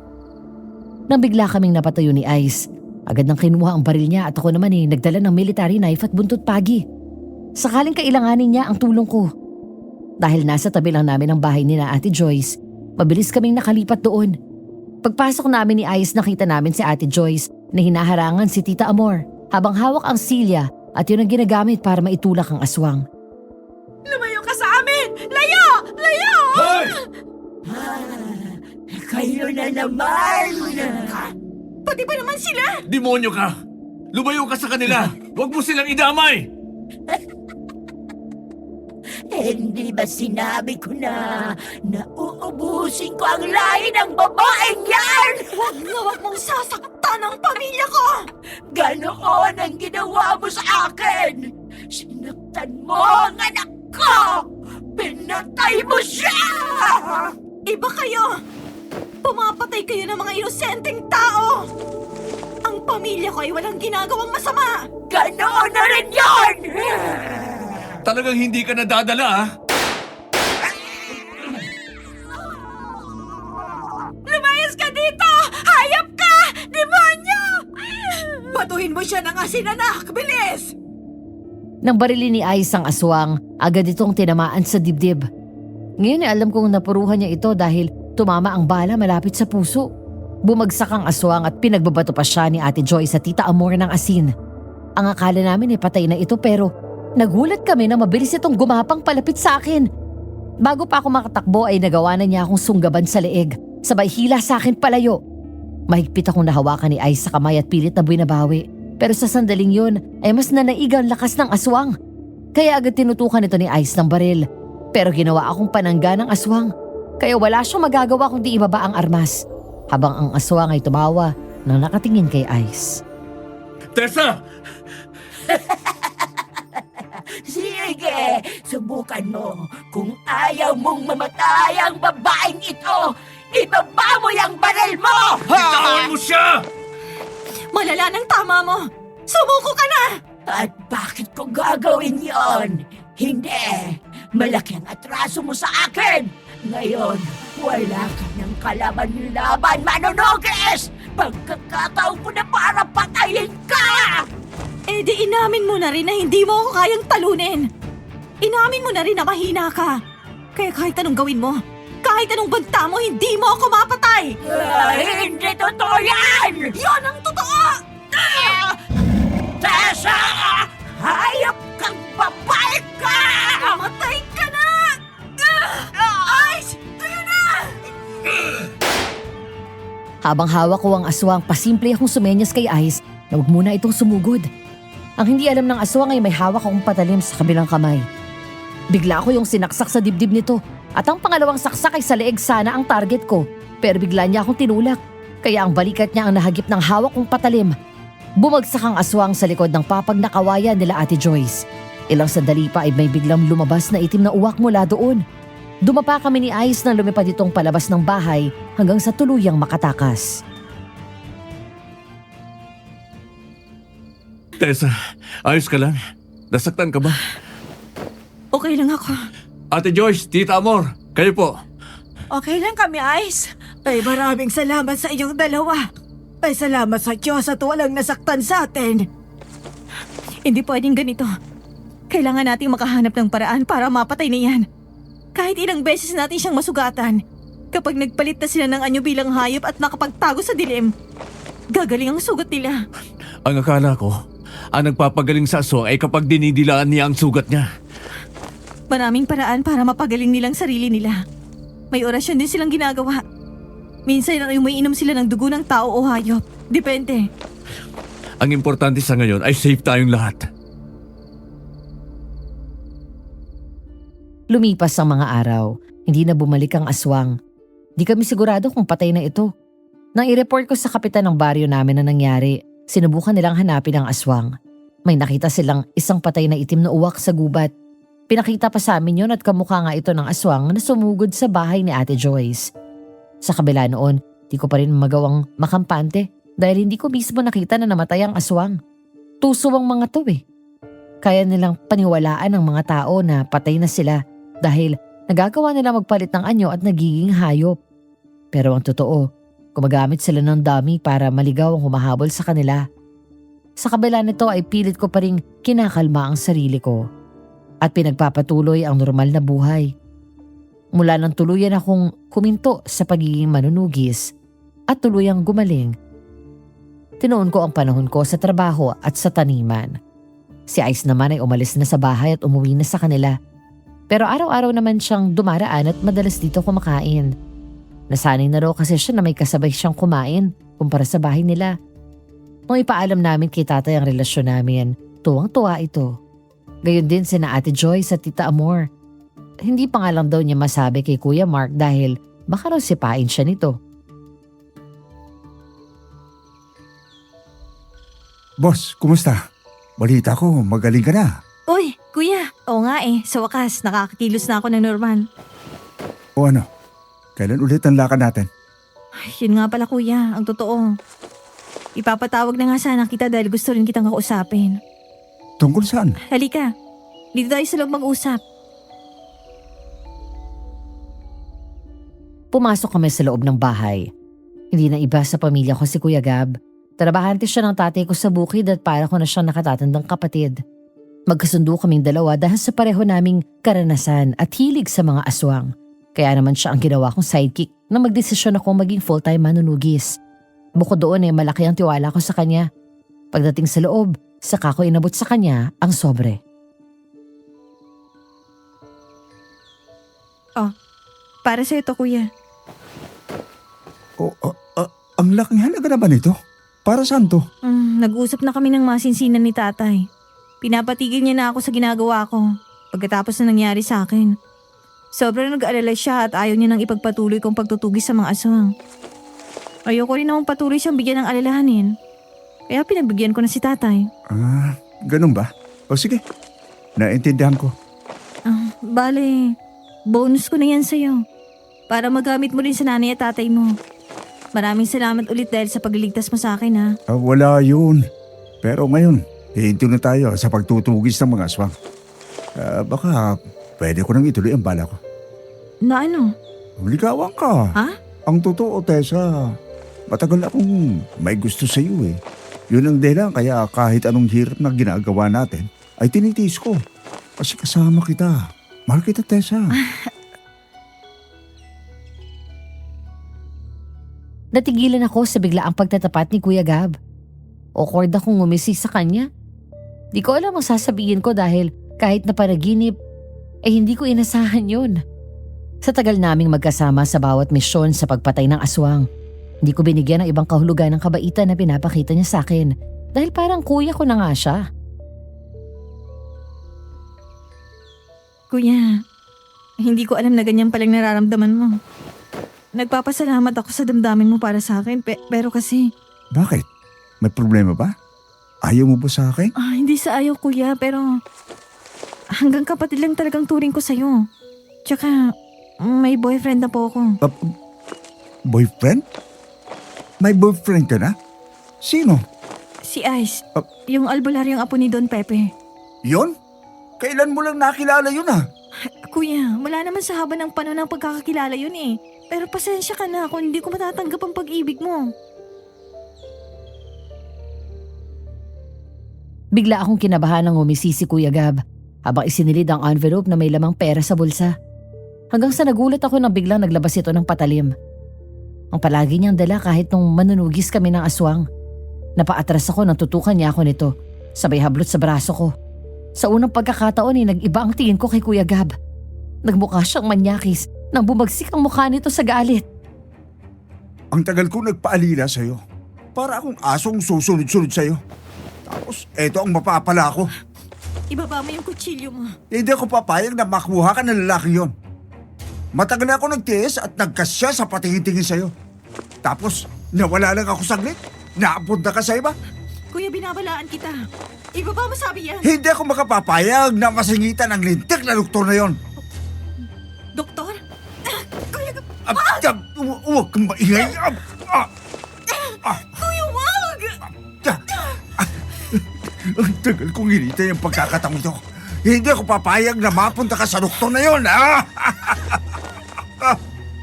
Nahawakan ko ang patalim niya na nakatutok sa akin at nagawa ko manlaban. Nagpambuno kami sandali. Pagkatapos ay sinuntok niya ako sa sikmura at sinuntok niya pa ako ng malakas sa mukha at sa binti para hindi ako makapalag. Bigla akong nawala ng lakas hanggang sa hilahin niya ako sa sahig at hiniga doon. Napaiyak na lang ako nang magsimula siyang maghubad ng shorts. Kahit nangihina ay sinubukan kong gumapang palayo pero hinila niya ako sa paa. Sisigaw dapat ako na mabilis nang tinakpan niya ang bibig ko. Pero hindi ako manunugis para maging mahina. Aswang man o hindi. Dapat kaya kong protektahan ang sarili ko. Nagawa na niyang hilahin ang shorts ko at itinaas ang t-shirt ko nang marinig kong bumukas ang gate. Inipon ko ang natitirang lakas ko at bigla ko siyang tinuhod sa pagitan ng hita. Kaya naitulak ko siya at doon ako sumigaw ng malakas.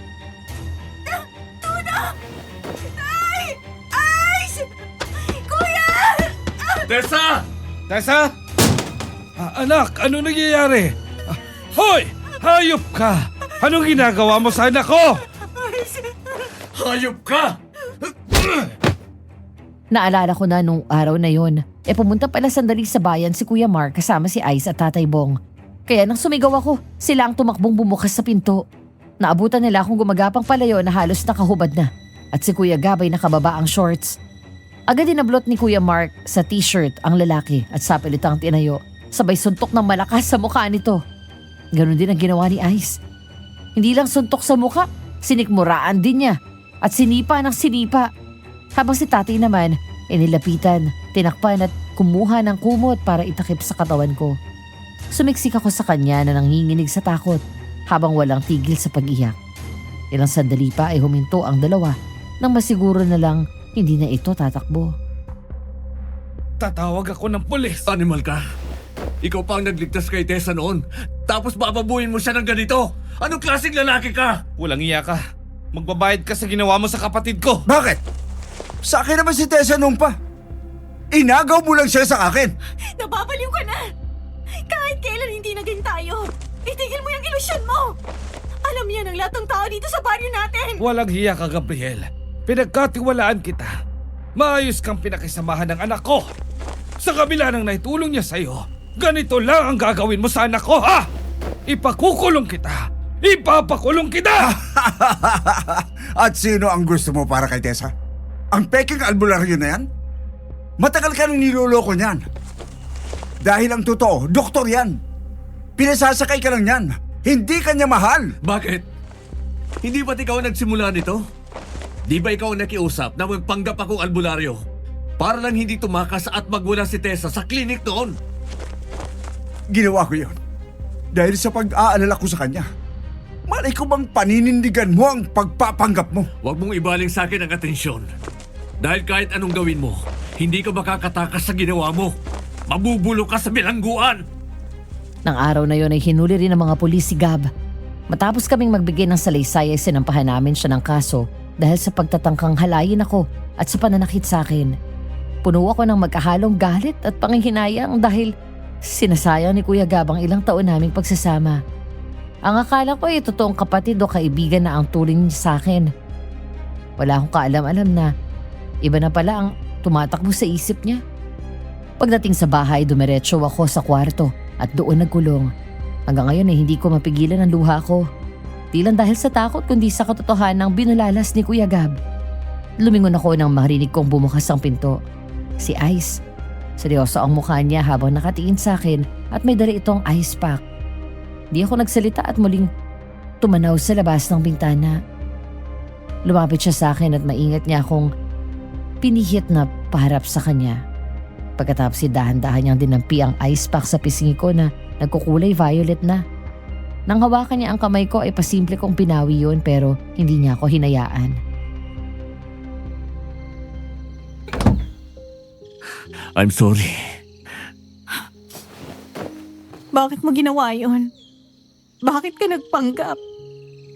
Niloko mo ko. Narinig mo naman ang sinabi ko kanina, di ba? Hindi ko intensyong gawin yon.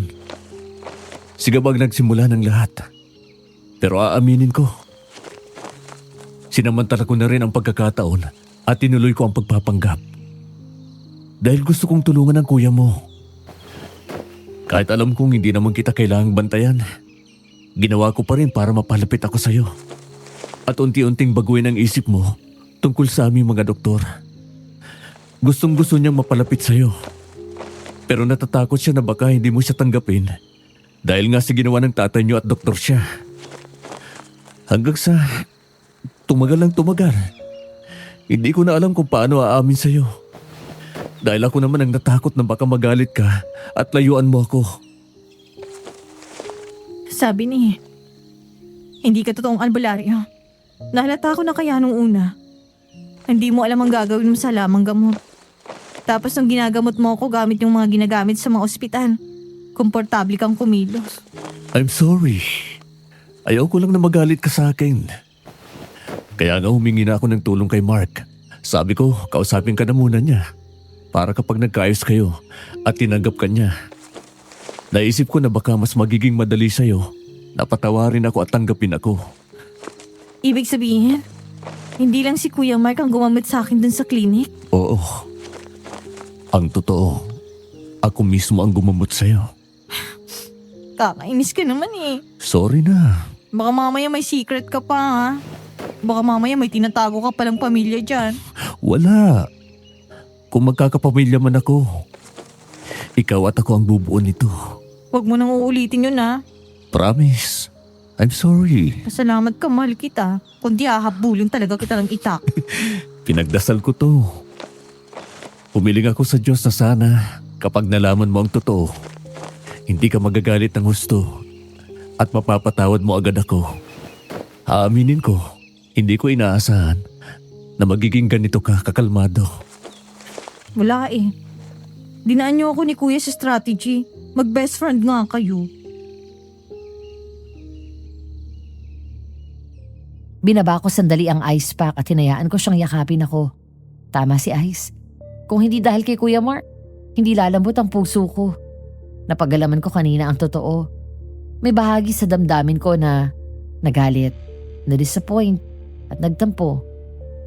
Nilawakan ko na lang ang pangunawa ko dahil alam ko nang ginawa nila yon para sa akin pero hindi ibig sabihin na pinatawad ko na ang biological father ko. Makalipas ang ilang araw matapos naming ipakulong si Kuya Gab. Habang naroon ako sa bahay ni Ice, isa mang balita ang nakarating sa amin.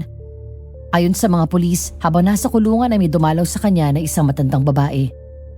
Nagpakilala daw itong nanay ni Kuya Gab. Pagkatapos ay ibinigay na pagkain. Matapos daw kainin yun ay bigla siyang nangisay kaya tinakbo sa ospital. Pagsapit ng gabi habang nasa ospital, ay nagbago raw ang behavior niya. Nagwala ito at parang nawala sa sarili. Pagkatapos ay nakatakas. Agad akong kinutuban kaya humingi ako ng CCTV footage sa mga pulis para makita ko ang babaeng dumalaw sa kanya. Ngayon nga, nasa kotse kami ni Ice at papunta na kami sa police station. Imposible nga nanay ni Kuya Gab yun. Bakit imposible? Matanda ng nanay niya at halos bulag na. Hindi na nga yun lumalabas ng bahay eh. Ayun.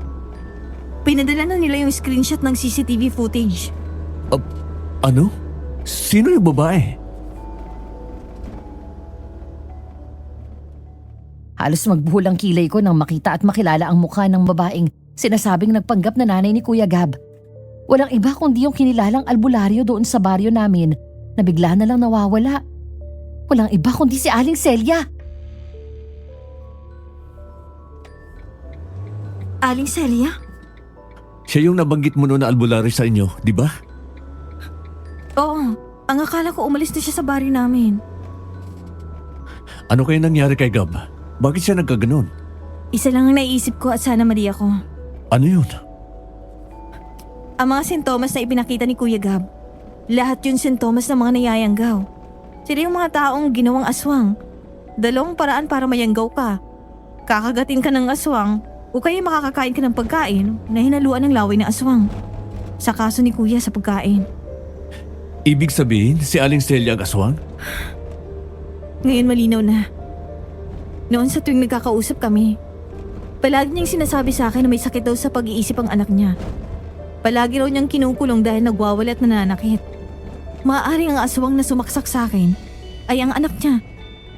Kunwaring kinukulong niya sa umaga, pero sa gabi pinapakawalan siya ni Aling Celia. Dahil hindi yun ang unang gabi na kalaban ko siya. Mga 3 o 4 na beses bago namin siya napatay ni Kuya Gab. Pero ang akala ko, sabi nila kapitan, napatay na raw ang aswang. Di ba may pinakita pa sa atin na patay na uwak? Ito na nga bang sinasabi ko eh. Kaya hindi ako makampante na hindi nakita ng sariling mga mata ko na namatay ang aswang. Niligaw niya tayo para akalain natin na patay na siya. Hayop talaga. Uy! Tessa! Kapit! Kahit naka-seatbelt ako, hinarang ni Ice ang braso niya sa akin nang bigla itong tumapak sa preno. Dahil nasa unahan namin at nakaharang sa daan, ang walang iba kundi si Kuya Gab. Napakapit ako na mahigpit sa braso ni Ice nang matitigan ko ang mukha niya. Tama ang hinala ko. Nayanggaw nga siya dahil tuluyan ang nagmukha itong aswang. Nanlilisik ang mga mata at mahaba ang mga kuko niya. Biglang umatras si Ice nang sumugod siya sa amin. Binangga namin siya at humagi siya sa gilid ng daan. Sinamantala yun ni Ice at mabilis na pinaharurot ang kotse. Habang ako naman ay agad na nagpadala ng mensahe sa pulis na may hawak ng kaso ko at sinabi ko ang lokasyon namin. Nakatayo ang kumag. Hinahabol niya tayo. Bilisan mo! Tumingin ka sa likod. Nasaan siya? Nawala bigla! May naglalakad sa bubong! Siya yan. Kaya bigla siyang nawala. Dahil lumambitin na siya sa likod ng sasakyan.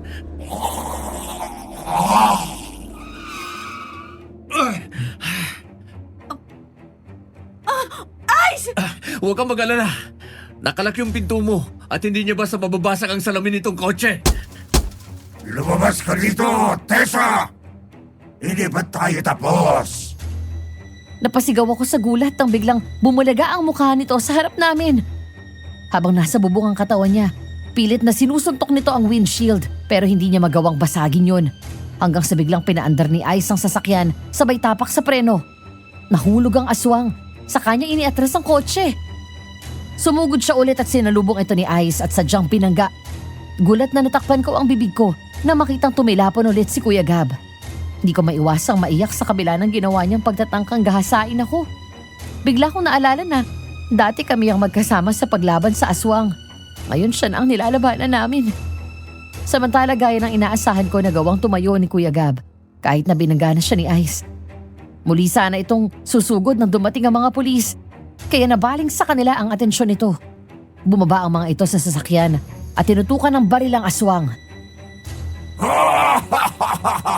Hindi niyo ko mahuli! Ay, paano yan? Naging aswang na ito!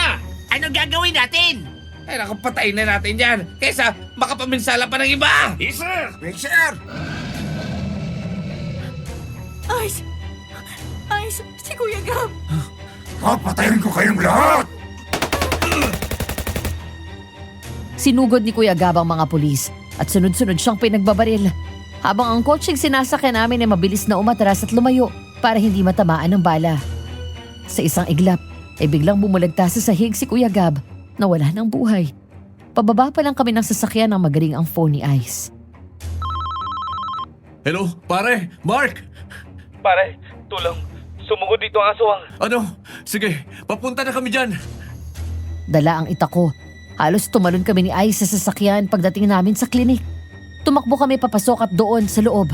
Sa bakuran ay nadatnan namin si Kuya Mark. May hawak na mahabang bakal habang ang aswang ay nasa harap niya at nakatalikod sa amin. Bahagya akong natigilan nang makita kung sino ang nagtatago sa likuran niya. Walang iba kundi ang biological father ko. Maging siya'y nagulat nang makita niya ako. Kumuha ako ng bato at binato ko ang aswang. Doon siya napatingin sa amin at ngumisi. Maingat ako naglakad. Inikutan namin ang isa't isa hanggang sa maharangan namin ni Ice ang dalawa. Tessa, Ice, may mga pasyente pa sa loob ng klinik. Nasugatan sila ng aswang. Nagbigla siyang sumugod kanina. Narito na pala ang dalawang magigiting na tagapagtanggol ng naaapi. Aling Celia? Sa wakas, nakilala mo na rin ako. Ang anak mong sinabi mo may problema sa pag-iisip ay ang aswang na nag-aasik ng lagim dito sa bayan natin? Ngayon naman ikaw? Ngayon, alam mo na ang atraso mo sa akin. Wala akong atraso sa'yo. Pinatay ko ang anak mo dahil salot siya sa bayan na to. Kaya ganun din ang gagawin ko sa'yo. Binalaan na kita na wag mong idadamay ang pamilya ko. Kinuha mo sa akin ang anak ko. Kaya ganun din ang gagawin ko sa'yo. Tessa, kaya mo na bang lumaban? Oo, huling laban ko na ito bilang manunugis. Ibigay mo na sa akin to. Hayaan mo akong lumabang mag-isa. Unahin yung iligtas sa mga pasyente. Kailangan nila kayo. Huwag kang mag-alala sa akin. Okay, mag-iingat ka. Humanda kang manunugis ko! Sige na, Ice. Iwan mo na ako. Ang mga pasyente nyo! Nagulat kami nang biglang sumugod si Aling Celia, kaya naitulak ko palayo si Ice. Pagkatapos ay agad kong sinalubong ang aswang. Inatake niya ako gamit ang kamay niyang may mahaba at matalas na kuko. Bigla akong tumungo. Sabay saksak ko sa kanya sa tiyan. Mabilis akong umatras nang sinubukan niya akong hablutin ng isang kamay. Nawala ng balanse ang aswang dahil sa lalim ng saksak na tinamo niya mula sa akin. Sabay kaming lumingon nang bumukas ang pinto at isa-isang naglabasan ng mga pasyenteng nakatago doon sa pangunguna ni Ice para dalhin sa ibang silid. Napasigaw ang mga tao nang sugurin sila ng aswang pero agad ko hinarang ang sarili ko at tinutukan ko siya ng itak. Subukan mo! Sige, bilisan niyo! Ginagalit mo talaga ako! Kaya ako ang labanan mo! Huwag ang mga inosenteng tao! Mark! Tulong! May mga nasugatan pa rito! Bilis! Oo, nandiyan na. Tessa, mag-iingat ka. Salamat, kuya. Sige na, lumabas na kayo. Kailangan kayo ng mga pasyente niyo. Muli na namang sumugod ang aswang. Sinalubong ko siya ng sipa pero nahawakan niya ang paa ko at kinaladkad ako. Agad akong dumakot ng lupa at yun ang binato ko sa kanya. Sinubukan kong makawala at sipain siya pero hindi ko siya kayang maabot. Hanggang sa akmanan niya akong kakagatin. Nagulat ako nang biglang may humataw na bakal sa aswang at sinaksak ang matalim na dulo nito sa dibdib niya. Nang tumingala ako, nakita ko doon ang biological father ko. Nakita ko ang galit sa mukha niya. Nang mabitawan ng aswang ang paa ko, ay mabilis akong bumangon at sinaksak din ito sa dibdib. Tay! Hindi ko alam kung anong klaseng demonyo ka. Pero wag mong sasaktan ang anak ko. Walang hiya! Sinabi ko na sa'yo, di ba? Hindi ka mananalo. Kahit kailan ay hindi mananalo ang kasamaan. Lalo ng mga demonyong tulad mo! Hindi ako talunan!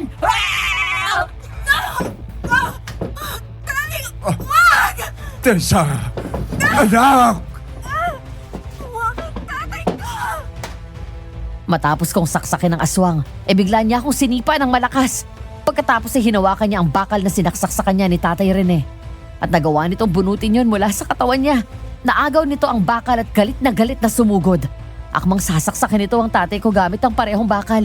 Pero mabilis akong nakatayo at hinarang ko ang sarili ko. Bumuon sa kaliwang dibdib ko ang bakal. Pero nasaksak ko rin ang aswang sa leeg. Sa galit ko ay mas binoon ko pa ang talim hanggang sa tumagos yun sa batok nito. Hanggang sa wakas ay patay nang bumagsak ang aswang. Kasunod niya ay ako naman ang bumagsak habang nakatusok pa rin sa dibdib ko ang bakal. Tessa, anak ko. Ice! Si Tessa! Nurse, tumawag ka sa ospital. Sabihin mo sa kanila na magabag sa ER. Ay, sumama ka sa akin. Ikaw ang mag-assist sa akin. Yes, Doc. Anak, kapit ka lang. Si Daddy ang bahala sa iyo. Ice, Tessa, huwag mong ipipikit ang mata mo, baby. Mismo si Daddy ang gumamot sa akin habang ina-assist siya ni Ice. Nagawa nilang tanggalin ang bakal na nakatusok sa akin. Ang kwento ni Kuya Mark, habang ginagamot nila ang mga pasyente, sumunod pala sa amin ng mga pulis at sila mismo ang nagsunog sa bangkay ni Aling Celia. Ngayon wala nang aswang sa baryo namin. Masasabi kong pwede na talaga akong mag-retire bilang manunugis. Kumusta ka na? eto, buhay pa rin. Masamang dumi yata ako eh. Pangatlo na tong injury mo. 3 points ka na. Siguro naman wala nang kasunod. Wala na, promise. Pinahanga mo ako kung paano mo labanan ng aswang. Nagigilty lang ako dahil pakiramdam ko pinabayaan kita. Gusto sana kitang tulungan. Ice, may sarili tayong laban na hinarap ng gabing yun. Ako sa aswang. Ikaw sa mga pasyente mo. At nagpapasalamat ako sa iyo. Dahil pinagbigyan mo akong harapin si Aling Celia. Ito na ang huling beses na masasaktan ka ng ganito, ha? Salamat sa palagi mong pag-aalaga sa akin. Napalingon kaming lahat ng pumasok sa kwarto ko doon sa ospital, si Daddy. Una siyang lumingon sa akin. Sa unang pagkakataon ay ngumiti kaming dalawa ng tatay ko sa isa't isa. Ang galit na matagal kong dinala sa puso ko ay biglang nawala. Ang sigawan at sumbatan na inakala ko mangyayari kapag nagkita kami, hindi nangyari. Parang sa isang iglap, kusang naghilom ang sugat mula sa nakaraan. Pare, maraming salamat. Hindi. Ako dapat na magpasalamat. sa pag-alaga at pagpapalika mo kay Tessa. Sa dami ng pagkukulang ko sa kanya, kulang na kulang pa ang ginawa ko. Marami ka pang oras para bumawi. Sige na, lapitan mo na siya. Tay, Anak, kumusta ka na? masakit pa po yung balikat ko. Bakit mo ginawa yun? Sabi ko sa sarili ko noon, kapag nagkita tayo, pasasakitan kita. Ibabalik ko mga ginawa mo nun sa akin. Pero hindi ko pala kaya. Hindi ko kayang gumanti sa'yo. Napakalaki ng kasalanan ko sa'yo. Dapat magalit ka sa akin. Galit na galit po ako sa inyo dahil sa ginawa niyo noon. Namatay ang nanay ko. Dahil sa inyo nagalit ako sa mga doktor. Pakiramdam ko pare-pareho kayong lahat. Tinalikuran niyo kasi ako nung araw na yun. Inasahan ko na maririnig ko sa inyo na tawagan niyo man lang akong anak. Pero tinaboy niyo ako. Walang puwang pagpapatawad sa puso ko para sa inyo dati. Pero nang marinig ko na tinawag mo akong anak sa unang pagkakataon, parang kasamang namatay ni aswang ang galit ko sa inyo. Patawarin po ako sa mga kasalanan ko, anak. Sana hindi pa huli ang lahat. Kaya bumawi ako sa iyo. Kalimutan na natin yan, Tay. Dahil tsak naman akong ito rin ang gusto ni Nanay. Ang matutuwa kong magpatawad. Ang babaeng pinagpala sa lahat. Dalawa na ang tatay, may kuya pang pogi at boyfriend na hot and rich. Boyfriend? Kuya Ice, kayo na ng kapatid ko? Kuya, Lah, anong kuya? Ikaw may ibang pakay ka pala ha? Kunwari ka pang paalbo-albularyo. Yung kapatid ko na palang inaalbularyo mo. kuya naman eh. Kuya Mark. Yak! Suntukan kita dyan eh.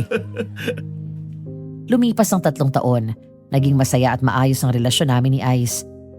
Tahimik na rin ang bayan namin. Mula nang mamatay si Aling Celia ay wala nang aswang na nanggulo. Ang balita ko pa pinasunog ni Kapitan ang dating kubo ng matanda kung saan siya dati nanggagamot at ang isa pang bahay nito. Ang mga magulang naman ni Kuya Gab ay nasa ilalim ng pangangalaga ngayon ng mga mabubuting kamag-anak nito. Gaya ng pangako ni Ice sa akin, sinuportahan namin ito. Wala naman silang kinalaman sa kasalanan sa akin ni Kuya Gab at ayoko silang idamay sa galit ko sa anak nila. Good morning, Mrs. Villanueva. Good morning. Kanina ka pagising? Oo, pinapanood kitang matulog. Happy ka ba na akong pinakasalan mo? Oo naman. Kahit na puro peklat ang katawan ko at hindi na makinis ang balat ko. I find it sexy. Yang mga yan. Battle scars ang tawag dyan. Sign ng isang matapang na babae. Pero pagdating sa akin, palagi siyang nagpapabebe. Kadiri ka talaga sa mga irit mo. Pero seryoso babe, kapag magkasama tayo, hindi mo kailangan maging malakas at matapang. Pwede kang sumandal sa akin at magpahinga. Alam ko, babe. Kaya nagpapasalamat ako sa'yo. Pero curious lang ako. Ano pa nagustuhan mo sa akin? Noong una, ang sabi ko, dahil matapang ka, nakita ko ang malasakit mo sa tao. Pero mas lalo akong na-inlove sa'yo dahil sa kabutihan ng puso mo. Matapang ka sa panlabas, pero mapagpatawad kang tao. Nakita ko ang galit mo kay Daddy, pero sa kabila ng ginawa niya, halos i-voice mo ang buhay mo para sa kanya at pinatawad mo siya. Ganon din kay Kuya Gab. Sa kabila ng lahat, hindi mo pinabayaan ang pamilya niya. Nirealize ko kasi na wala akong makukuhang mabuti kapag pinairal ko laging galit ko. Ayoko magdala ng galit at sama ng loob ng mahabang panahon. Ayoko makita na magiging mga anak natin na ganun ako sa tatay ko. Hindi ko rin naman plano yun. Nangyari na lang. Napakaswerte ko dahil napakabait ng asawa ko. Mahal na mahal kita. Mahal na mahal din kita. Hindi ka na, bumangon na tayo. Luluwas pa tayo ng Manila. Birthday ni Daddy. Aga pa naman eh. Mamaya na tayo bumangon. Ano ba? Ay, saluwa. Kikiliti ako. Madam Venus, ang unang dahilan ko kaya ako sumulat sa inyo para lang ibahagi ang karanasan ko bilang manunugis at kung paano ko dinala nito sa aking una at huling pag-ibig. Pero sa kalagitnaan, pati ako marami ring na-realize kung gaano kagaling ang Panginoon na gumawa ng paraan para sa atin, kung paano magpatawad at kung paano magkaroon ng malasakit sa ating kapwa. Sino nga bang mag-aakala na ang gaya kong manunugis na namulat sa marahas at madilim na mundo ng mga aswang ay matatagpuan ng masaya at tahimik na buhay kasama ni Ice at ng aming mga anak. Ngayon hindi na ako nangangamba dahil ang mundong ginagalawan nila ay malayo na sa peligro. Sana nagustuhan niyo ang kwento namin ng asawa ko. Maraming salamat and may God bless you all. Nagmamahal, Tessa. Yung Aswang Confessions na page sa Facebook, peke po iyan. Sila ang nagnanakaw ng videos namin, ina-upload ulit at sila ang kumikita. Habang kami po ang nawawalan. Sa totoo lang, sobrang naapektuhan na ang channel namin. Bumababa ang reach, nalilitaw ang audience, at posibleng mawala lahat ng pinaghirapan namin. Wala pa kaming official Facebook page, kaya yung page na yan, huwag niyo po sanang tangkilikin dahil hindi po kami yan. Nakikiusap po kami. Tulungan niyo po kami ngayon din. Puntahan niyo ang page na Aswang Confessions sa Facebook. Click niyo ang 3 dots. I-report at piliin ang fake page o intellectual property violation. Kahit isang report mo, malaking tulong na po sa amin ito. Kung hindi natin sila mapipigilan, magtutuloy-tuloy lang ang pagnanakaw nila. Kayo na lang ang pag-asa namin. Sa mga tutulong, paki-comment done para malaman namin kung sino ang mga sumusuporta sa amin. At kahit anong mangyari, hindi po kami magpapatinag. Patuloy kaming gagawa ng kwento para sa inyo. Kasama namin kayo at lalaban tayo.